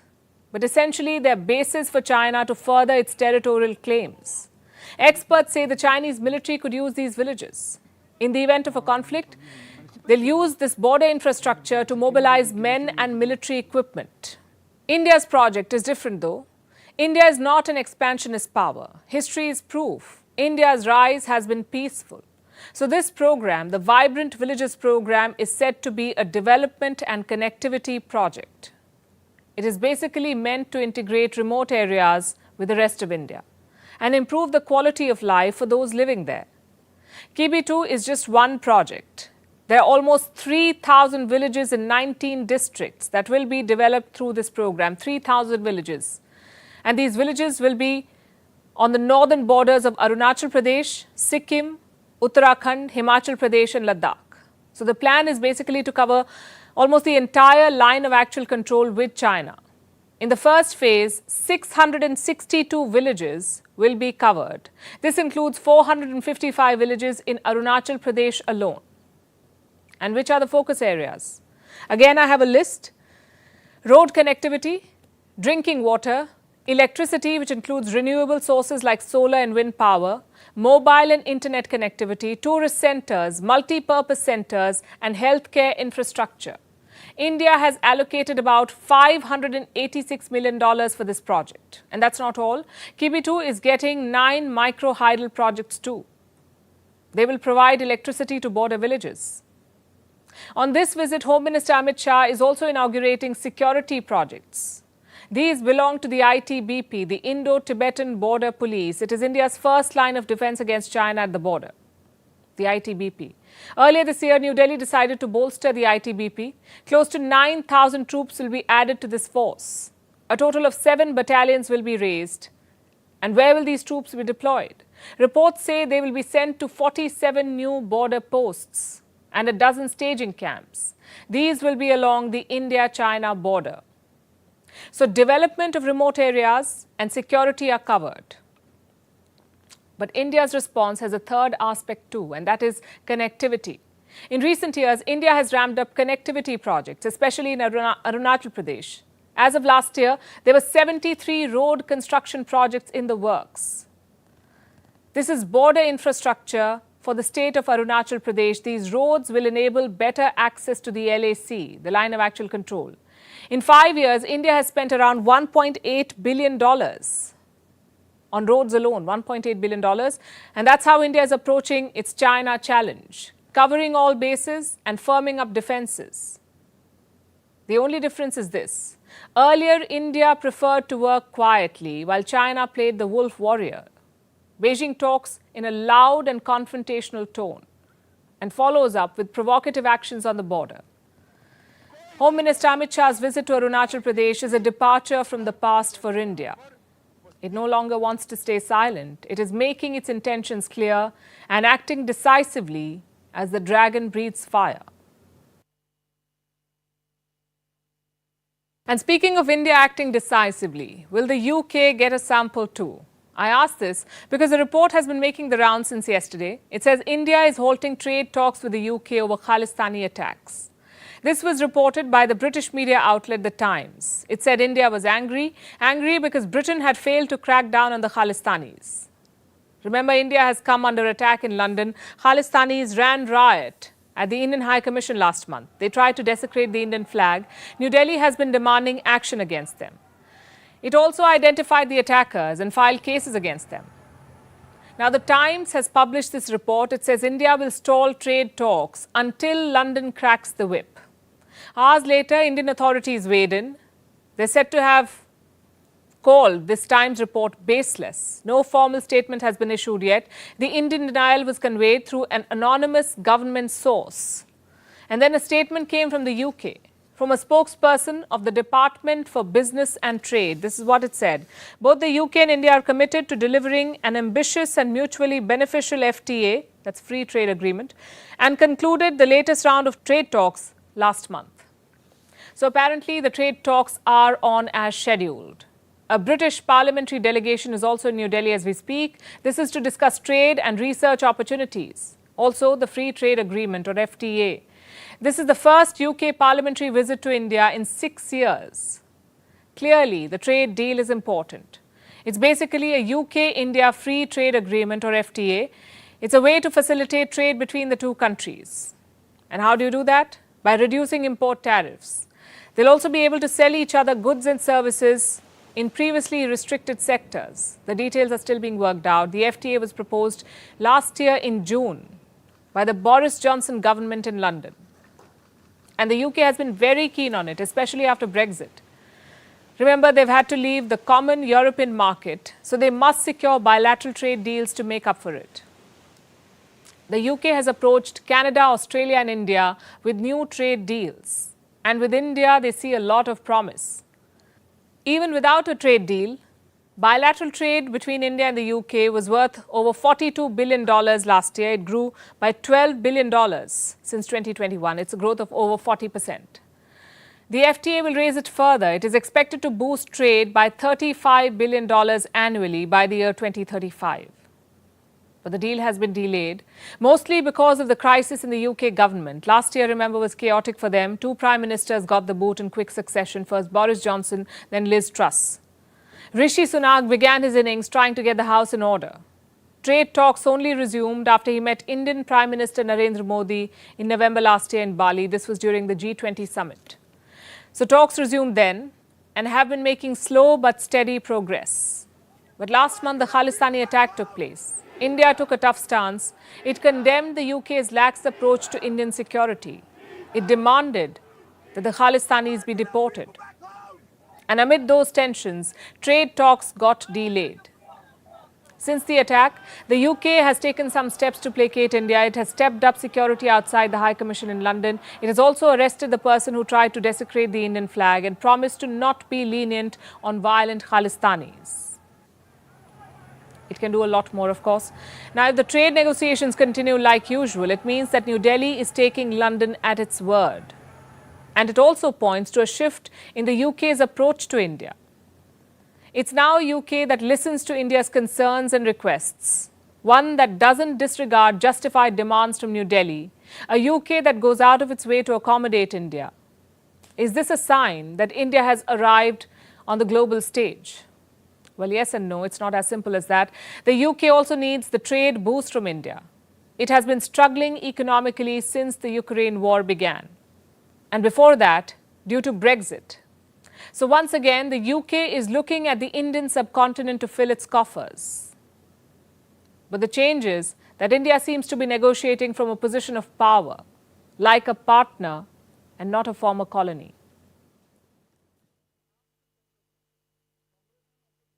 And now to what's being called the biggest breach since Edward Snowden. American intelligence has been compromised yet again. Hundreds of documents have been leaked. These are papers marked as top secret. They're about the war in Ukraine, about America's assessment of the conflict. They have maps, charts and photographs, and most importantly, they have American intelligence from both sides, Ukraine and Russia. This is classified information. It's the kind of stuff that is not shared with the public and not spoken about in press conferences. These are American national security secrets, and now they've been leaked. They're out on social media platforms. The biggest revelation is this: a US assessment about the war in Ukraine. Washington is not confident about Ukraine's air defenses. It fears that Kiev could soon run out of missiles, and without immediate assistance, it could suffer serious setbacks.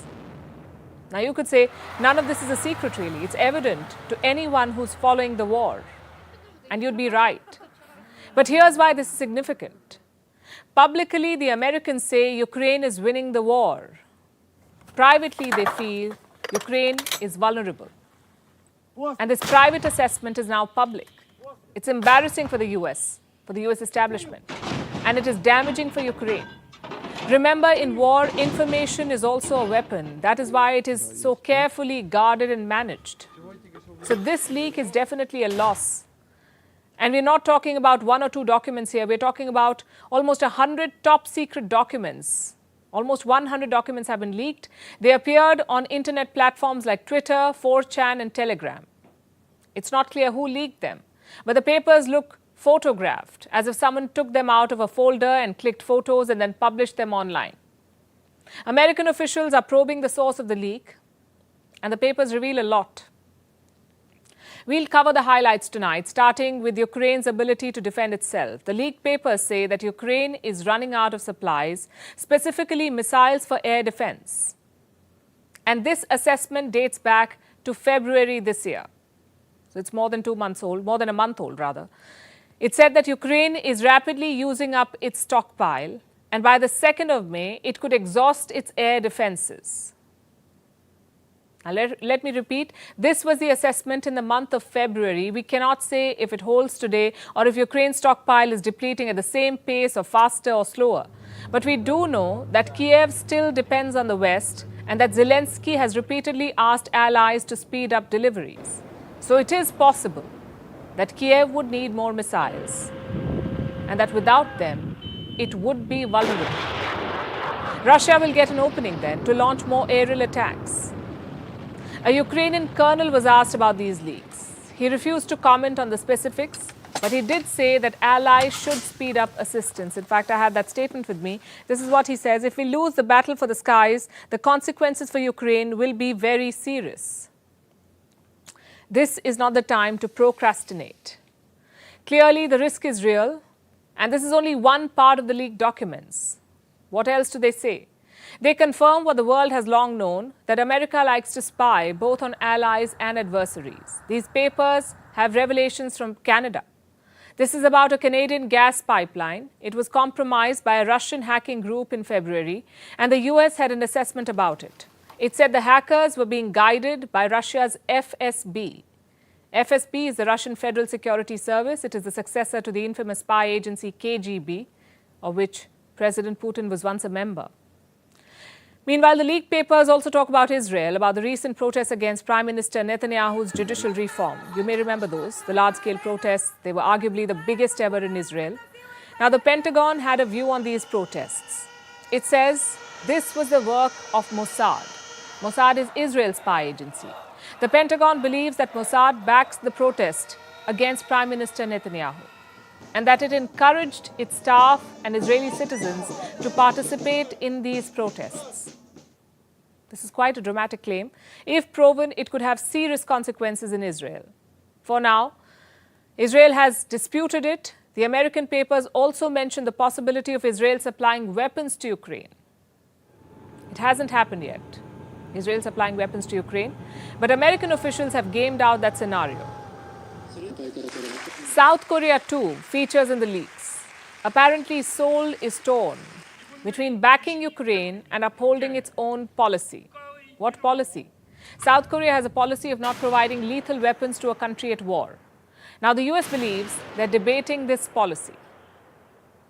And of course, Russia is a prominent feature in the American leaks. One of the documents says Russia is prepared to give a bonus to its troops. A bonus for what? For damaging or destroying a NATO tank in the battlefield. There's also an assessment on the Wagner Group. It says Wagner is working to thwart American interests in Africa. Wagner is a group of mercenaries. Again, none of this is a top secret, really. But the papers give you an insight into how America reads the current developments. Now, the question is, who leaked these documents? And why did they do it now? Did the Russians do it to embarrass the US? Did the Americans do it themselves to make a point? Was it Ukraine to force America's hand? Or a third party seeking to influence Washington's ties and moves? Honestly, we don't know. But the revelations could make allies think twice about sharing information with the US. Meanwhile, China is threatening Taiwan once again. Taiwan's president paid a visit to the US last week. She met US House Speaker Kevin McCarthy. The visit made Beijing furious. So for the past 3 days, the PLA, that's the Chinese army, has been doing drills around the island of Taiwan. These are reckless actions. They raise the threat of war. There's a military standoff. Ships from Taiwan and China came face to face. One wrong move could have triggered a war. This happened near the median line. The median line is the unofficial border between China and Taiwan. During the drills, Chinese ships came close to the median line. There were 20 ships in all, 10 of them from China, the remaining 10 from Taiwan. When the Chinese ships came close, Taiwan sounded an alarm. They asked the Chinese ships to return. The tense standoff was caught on camera. Take a look at this. 这里是中华民国海巡署100拐沟艇广播。你现在已经严重破坏地域和平、稳定及安全，请你立刻转向驶离。如果你继续前进，我将采取驱离措施。 The PLA has been engaging in such activities for 3 days now. It has practiced how to encircle the island of Taiwan and how to block naval and aerial routes. The PLA simulated how to conduct targeted strikes on Taiwan. China's nuclear-capable H-6 bombers were in the air. They flew around Taiwan with live missiles, while warships made their presence felt in the waters. Beijing said these drills are a serious warning for Taipei. As I have also introduced earlier, the spokesperson of the Eastern Theatre Command Military Division also pointed out recently that the Combat Police Patrol and the joint exercises around the island of Taiwan are a serious warning against the provocations of Taiwan independence separatist forces. Taiwan has released some numbers. As of this morning, they had spotted 59 military aircraft and 11 ships around Taiwan. China has been conducting training exercises on all sides. It is targeting the island of Taiwan from all directions. In response, Taipei launched its own military drills. Taiwanese planes and ships were dispatched to keep an eye on China. Like I said, the situation is quite dangerous. The United States has called for restraint, but the plea went unheeded. Last week, Xi Jinping clearly said that he will not climb down.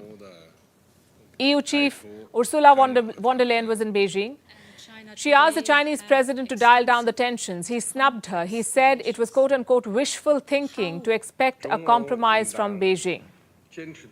So forget backing down. He's doubling down on Taiwan. And at home, he's declared a war on China's financial sector.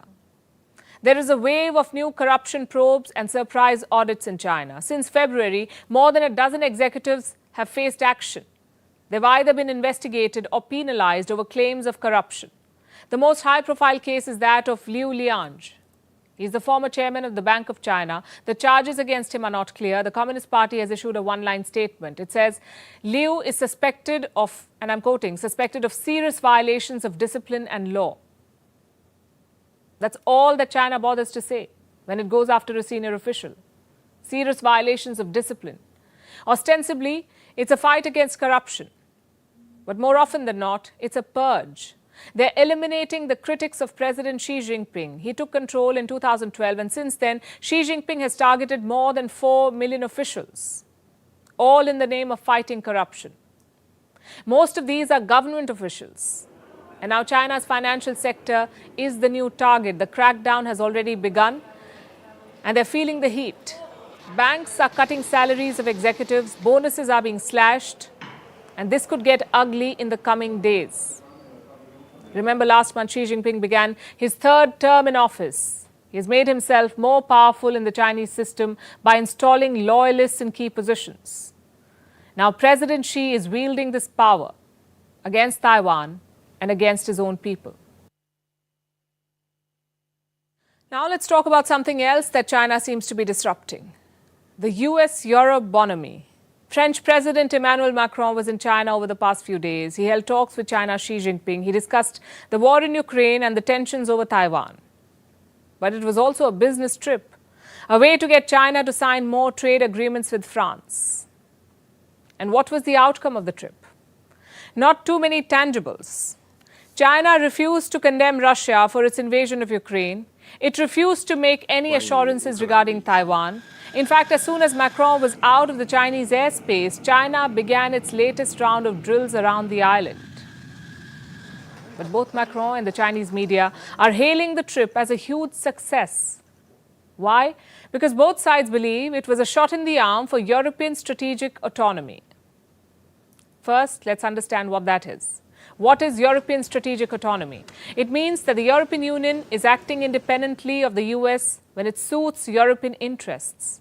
It means the EU not following America's lead in all conflicts and behaving like an independent global power. The question is, can Europe afford to do that? Also, why is Macron championing this cause?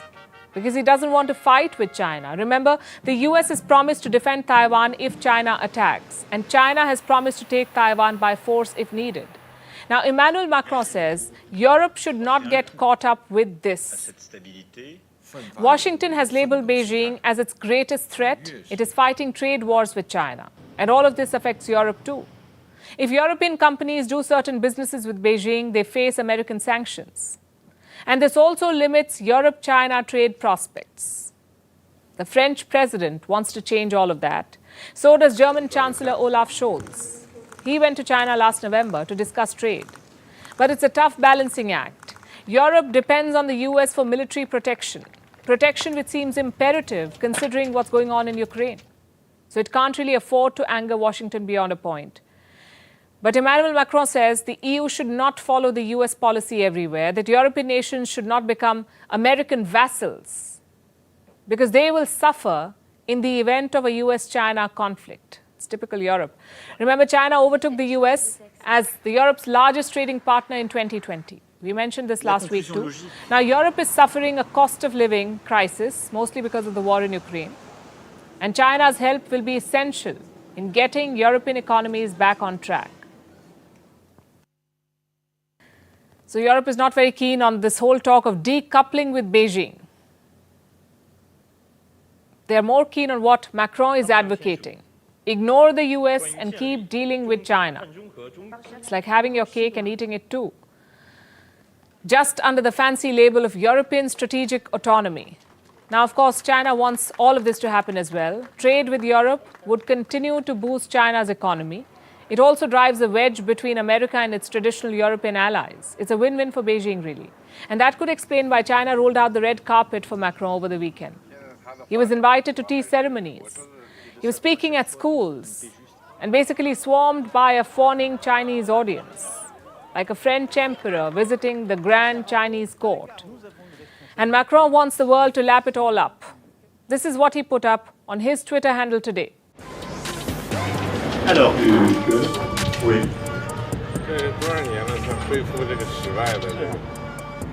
Nous avons aujourd'hui à œuvrer pour éviter toute escalade et tout à la fois préserver et réinventer un ordre international de paix et de stabilité. It's a stark contrast from his current predicament at home. For months, French people have been protesting. They've been protesting Macron's pension reforms. He has rammed through a law that raises France's retirement age from 62 to 64. The people are not happy about this. Violent clashes keep erupting between the police and the protesters. Strikes in every sector of the economy. Garbage being lined up across Paris. Could this trip to China have been a way for Macron to appear like a global statesman? Is that why he's championing European strategic autonomy as a way to avoid his domestic embarrassments? Macron's China trip makes him seem more grandiose than what his political realities suggest. But will the world really buy it? Whatever the French president's motives, China seems happy. And the US will have to start keeping an eye on its allies in Paris. Now we have some tragic news from Nigeria. The daylight massacres continue there. Last week was a particularly bloody one. Close to 75 people were killed in 2 separate attacks. Meanwhile, 80 others have been kidnapped, mostly children and women. Entire families have been destroyed. Nigeria's government has no plan, it seems, to control these mass killings. Tonight, we'll talk about the broken law and order system in this country. Why have killings and abductions become the norm? Also, what are the factors fueling this fire in Nigeria? Here's a report. This is Nigeria on the western coast of Africa. And this is Nigeria's Benue state. Last week, at least 74 people were killed in the state. By whom? Gunmen. There were 2 separate attacks in the state last week. The first was on Wednesday in the remote Umogidi village. Here, herdsmen are suspected to have killed villagers at a funeral. Authorities say 46 bodies were recovered after Wednesday's attack. The second attack came on Friday. Eyewitnesses say gunmen arrived at a camp for internally displaced people and started shooting indiscriminately. At least 28 people were killed in this attack alone. And in Nigeria's Zamfara state, 80 people have been kidnapped. They're mostly women and children, abducted by armed gunmen. Zamfara is a hotspot for kidnappings. And last month, jihadists killed 37 fishermen in northeast Nigeria's Borno state. These are just incidents which got reported. Most of the violence that goes on in Nigeria fails to even make it to the news cycle. So the situation on the ground is much more perilous. There's a reason why violence is spiraling in Nigeria. The population is growing, and a growing population means the agricultural needs of the country are rising. There's more area available for farmers, while the land available for herders to graze their cattle is shrinking. They clash regularly, and it results in daylight massacres. The situation is especially worse in Nigeria's middle belt states like Benue. Here, fault lines between farmers and herders overlap with ethnic and communal tensions. This is a region where the Muslim majority north meets the Christian majority south. So there's a lot of social friction. The state of Benue, where over 70 people were killed last week alone, is a particularly sensitive one. It's one of the states hardest hit by violence between herders and farmers. Here are some staggering numbers. Between 2011 and 2016, communal land conflicts claimed at least 2,000 lives every year in Nigeria's middle belt alone. That's at least 10,000 lives lost in just 5 years. These daylight killings are rising because there seems to be no fear of the law. Nigeria is battling a 14-year-long jihadist movement in the country's northwest.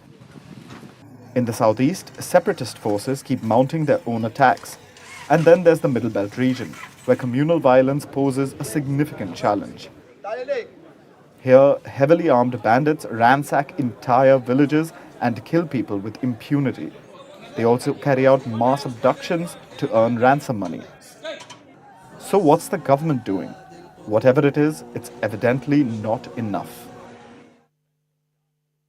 Our next story is from Turkey. The country is bracing for an election next month and a potential new entry is making waves. A famous footballer could be joining President Erdogan's party. We're talking about Mesut Ozil. He was the attacking midfielder who helped Germany win the FIFA World Cup in 2014. He played for Germany, but his origin is Turkish, and now he seems to be returning to his roots. Last week, he announced his retirement from football. He's putting his sports career behind him. But Mesut Ozil is just 34 years old. If he doesn't play football anymore, what will he do? Reports say he may be entering politics, and he may contest the election next month alongside President Erdogan. Now, some of you may already know this. Erdogan was a footballer himself. As a young man, he played semi-professional football at a local club, and that was a long time ago. Since then, Erdogan went on to become the mayor of Istanbul, then prime minister, and finally the president of Turkey. He's been at the helm for 20 years, which is a fairly long time in any profession, especially in the cutthroat world of politics. He's facing a tough election ahead. Anti-incumbency is catching up, the economy is in a shambles, and the recent earthquakes have shaken his support base. So he needed something new to pull voters. His party needed what is called a wow factor, and perhaps star footballer Mesut Ozil fits that bill. His entry has not been officially confirmed, but reports say his name is on the list of candidates in Turkey. These are the candidates who will contest elections from Erdogan's AKP party. Remember, it's not just a presidential election. Voters in Turkey will also be choosing the new parliamentarians. And Ozil is expected to run for parliament from a place called Zonguldak. It's his hometown in northern Turkey. And President Erdogan has been dropping hints about this recently. He said that there would be, quote-unquote, surprising names in the list, including that of a spokesperson. The local media have connected the dots, and they believe that Mesut Ozil is that surprise entry. The man is not alien to the world of politics. He has openly taken up issues that he feels strongly about. Recently, Ozil called on his Twitter followers to show solidarity with Palestine. He posted a photo of himself wearing a t-shirt that said, "Freedom for Palestine." Ozil is also an outspoken critic of China, particularly its treatment of Uyghur Muslims in the province of Xinjiang. His views have landed him in trouble in the past. From 2013 to 2021, Mesut Ozil played for Arsenal. He was among the club's most important players, also considered one of the finest in Europe. But Arsenal sidelined him, or is said to have sidelined him, because of his political positioning. Interestingly, he shares Erdogan's views on a lot of issues. They're believed to be close friends, although decades apart in age. Mesut Ozil has openly acknowledged his close relationship with President Erdogan. In 2019, Erdogan was the best man at Ozil's wedding. And now, when he faces the toughest election of his career, Ozil could be joining ranks with him. The opposition has united against the president. 6 parties have joined hands with the main opposition party in Turkey. In a survey last month, more than 44% of the respondents said they would vote for Kemal Kılıçdaroğlu. And who is Kılıçdaroğlu? He's Erdogan's biggest challenger in this election. In a direct contest with Kılıçdaroğlu, Erdogan is trailing by more than 2 points. As things stand, Turkey's presidential election will probably head to a second round. That happens when neither candidate is able to secure 50% of the vote. This is where Erdogan stands. He needs fresh blood in his campaign. He needs the support of the youth, which explains Mesut Ozil's possible entry. But the political arena is very different from the football field. Can the star player score a goal for Erdogan? We'll have to wait and see. The year is 2018. It's just another Tuesday for most of us, but Elon Musk has launched the world's most powerful active rocket, catapulted a car into space, and vertically landed 2 rocket boosters simultaneously. This could have been the pinnacle of an entrepreneur's career, but Musk did not stop. He's now the world's second richest man. He runs the futuristic electric car company Tesla and the social media giant Twitter. He's also plotting a super-fast underground system, launching advanced spacecraft, offering help in international emergencies, and selling flamethrowers. But this is not without his many battles. He has now catapulted his companies into complete chaos, and he's making people angry. Most recently, he labelled Western media, the BBC and NPR, as government-funded. This riled them up. He also wants to build Tesla's batteries in Shanghai. Washington is not going to be happy with either. And these are just some of his oddities. He's known for this impulsive decision-making. So we ask, is Musk a superhero? Or as some reports say, just a boy's idea of a rich man? Here's more. Elon Musk has put himself in charge of global free speech. He wants to change the world one Twitter handle at a time. He's aiming for maximum transparency on Twitter and trying to make media organizations self-aware, or so he says. Now he's highlighting links to ownership and source of funds. Twitter handles of organizations like the BBC and NPR are now marked with the label government-funded media, and they are not pleased. The BBC is saying that it is and always has been independent, adding that it's funded by the British public through a license fee. Britons pay about $196 each year to fund the BBC. This fee is set by the government. Meanwhile, America's National Public Radio says it will stop tweeting from this account unless it is freed of the label, saying it only receives some money from public institutions. Whether Musk is right or wrong, his decision has certainly angered many. And speaking of anger, another case comes to mind. Tesla is now expanding in China. It's building a new factory to make its large-scale batteries. We can only imagine that Washington won't be too pleased. The US government has been urging American companies to become less reliant on China. There are growing tensions between the two. US President Joe Biden fears America is losing its technological edge to China. But Musk doesn't seem to care too much. He wants to transform the world's energy system. And lately, it seems like Musk wants to transform everything. But is he really changing the world for good, or just creating play toys?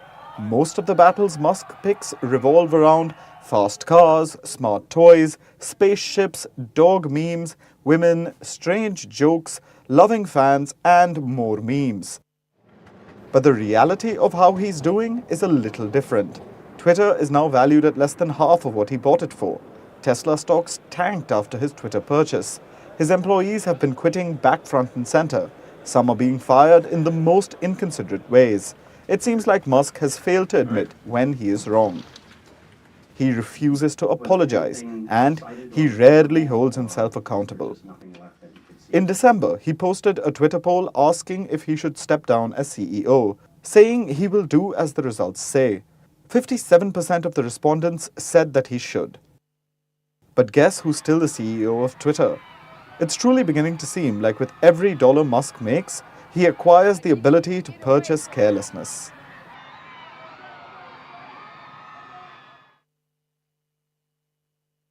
In West Asia, the sands continue to shift, and the forgotten war is back in focus. We're talking about Yemen, the poorest country in West Asia, with a population of more than 30 million. It has been at war for over 9 years. It's a proxy war between Iran and Saudi Arabia, and it has ravaged the country.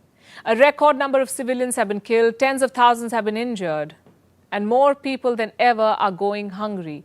80% of Yemenis now depend on humanitarian aid.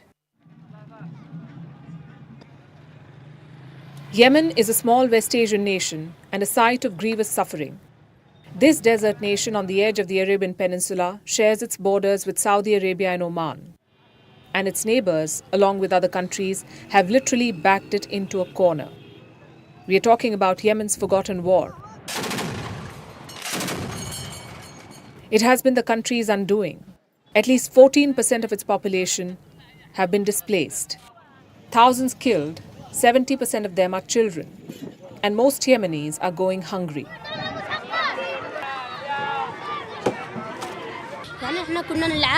We were playing when a shell was fired from there. It hit us. I found myself in the hospital the next day. I tried to reach for my leg, but my father told me I was injured and I lost it.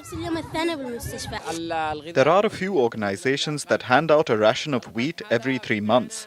It's handed out to some families only. Some organizations do not include this area in their aid handouts at all. The residential part of the city is in the line of fire and no aid has entered for a while.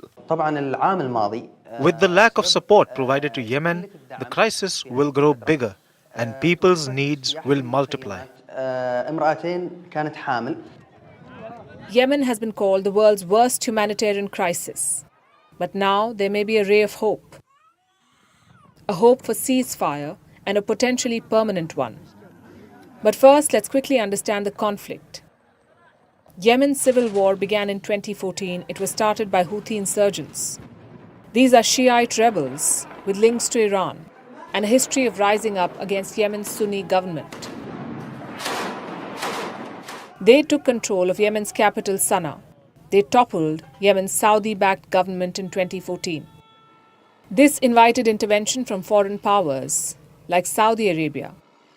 They economically isolated Yemen and launched violence against it.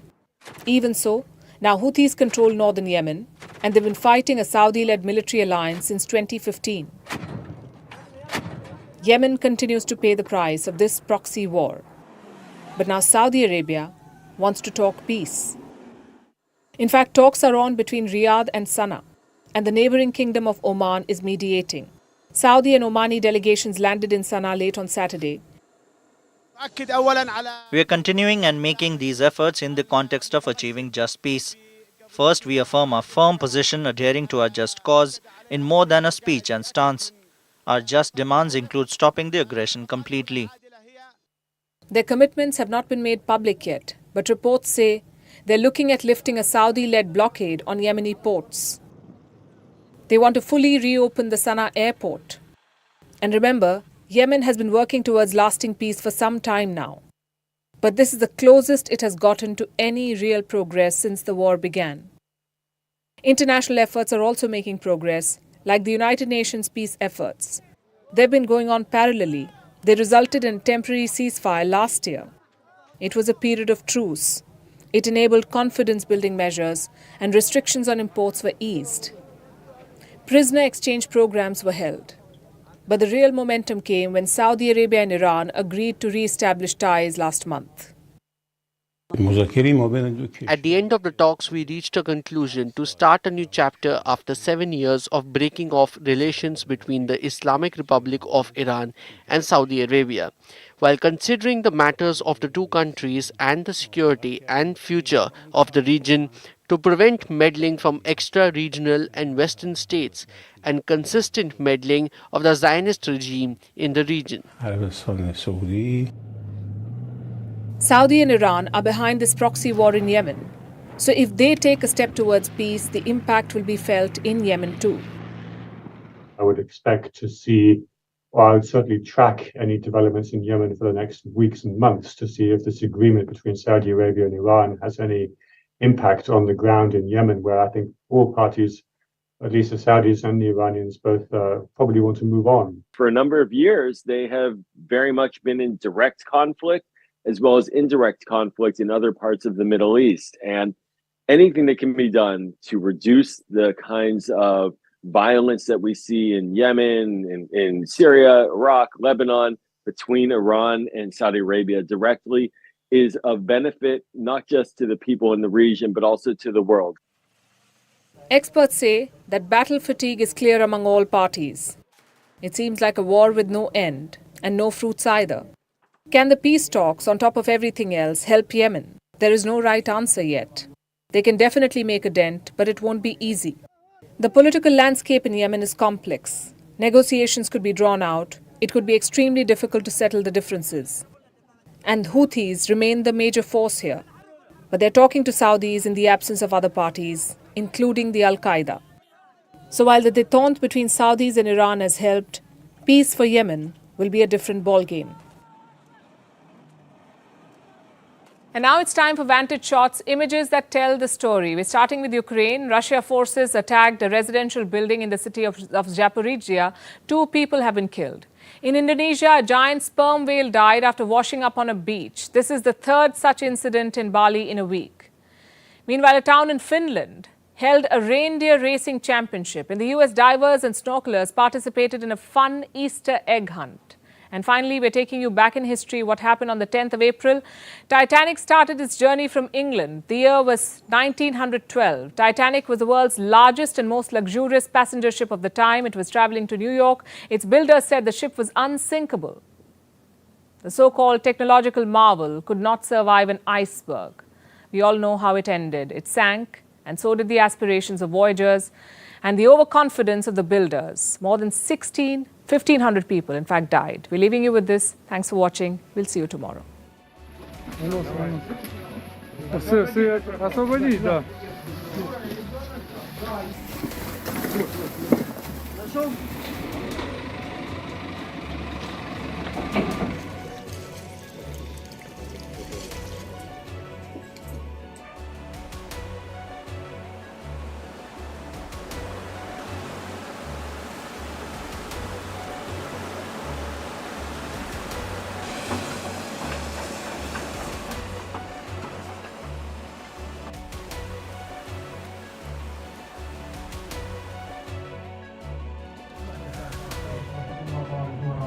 Keltaisella värillä tullaan nyt vahva. Nyt se on mennyt jo aikoja sitten. Meidän aluksi pysty tuoda keulapaikkaa puolustamaan. Sen sijaan punaisena tulee ykkösenä kulkuri.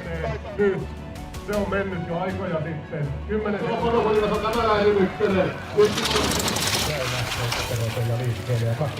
Lähelle tulee, todella lähelle, erittäin lähelle, ei aivan riittäin. Aivan loistavasta tuo loppusuora.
Of the opposition. Is it that perhaps this issue, the JPC and Adani, is not an issue that the public is so consumed by? Let's say like, unemployment or price rise or other issues which have direct connect to the people, which affect people's daily lives? Absolutely right, Jacob, because I see that Sharad Pawar, not for the first time, is giving that kind of signal. If you go back 12 years, he had given same signals to Prithviraj Chavan, who was a Congress party chief minister, and NCP was in election. Tatkare sir rightly said that there for 24 years Congress biggest ally is NCP in Maharashtra, and that is based on the secular fabric. So I don't think that he wants to go away from that alliance, but definitely he wants to create his own space. So Sharad Pawar never liked that anyone is dragging him into some kind of issues or controversy. He creates his own issues. So for that moment, if you take Adani and other forms of, see, Bharat Jodo Yatra was a different kind of thing. When Congress, Rahul Gandhi was taking some stand on infrastructure, corruption and unemployment, that time Sharad Pawar defended him. But the moment he jumped into Savarkar issue, he clearly mentioned that Savarkar was not a part of NCP's agenda. Similarly, 10-12 days back when Rahul Gandhi was taking similar stand in Parliament, Sharad Pawar distanced himself. So he wants to stick to his own agenda than the Congress drag into their own agenda. So that is what Sharad Pawar's policy for more than 2 decades now. So, Sapra Saab, I come back to that point. I mean, maybe you should pay heed to what Sharad Pawar is saying, that ultimately, whether or not, the Congress party and Congress persons and Rahul Gandhi in particular cares so much about this issue about JPC into Adani, fact is that ordinary people's lives are not affected by it. It is between the investors of that company and the management of that company. Ordinary public के मतलब जरा सा जिंदगी जो है उससे कोई फर्क नहीं पड़ रहा ना इस इशू से. There are far more resonating issues. Raise that. See, Zaka, Sharad Pawar and NCP has all the right to have a different view. They can have a different thought process. And that is a different party altogether. And what Congress is concerned about, when there is such a big scam, a scam of such a big scale, why the country should not know which are the 38 companies, the shell companies, why the country should not know that from where the 20,000 crore rupees have come to Adani, whose money was it, and the kind of projects Adani has taken. It is also concerning the national security. Who is Mr. Chong Chung Ling? He has a connection with Gautam Adani as well as Vinod Adani. He was living with Vinod Adani in Singapore on the same address. What does that PMC company means? That PMC company.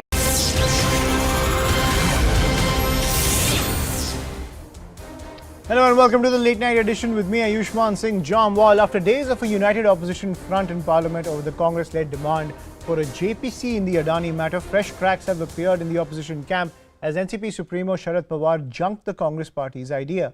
Pawar said that the truth won't come out as the JPC will be dominated by the ruling party and the probe monitored by the Supreme Court is a better way forward. The BJP has gone all out to highlight the divide in the opposition camp, claiming allies are disowning the political strategy, accusing the Congress of being desperate to maintain Rahul Gandhi's political relevance even after his dismissal from the Lok Sabha. Sharad Pawar also raised a similar point over the political war in connection to the Prime Minister's degrees, saying cornering the government on burning political issues such as unemployment, inflation and law and order will deliver more returns. The Congress party has dismissed any allegation of a divide in the opposition camp, stating Sharad Pawar is only giving his personal opinion. However, Rahul Gandhi has attracted more heat after he claimed that leaders who left the Congress recently have ties to the Adani group. Former Congress leader and Union Minister Ghulam Nabi Azad hit back at Rahul Gandhi, accusing him of going abroad to meet undesirable businessmen.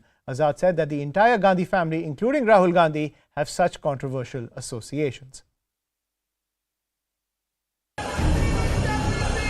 Joint Parliamentary Committee probe, attempt to rake up Prime Minister's degree demand, and another defamation case. Trouble seems to be mounting for Rahul Gandhi from multiple sides as cracks keep getting wider within the opposition.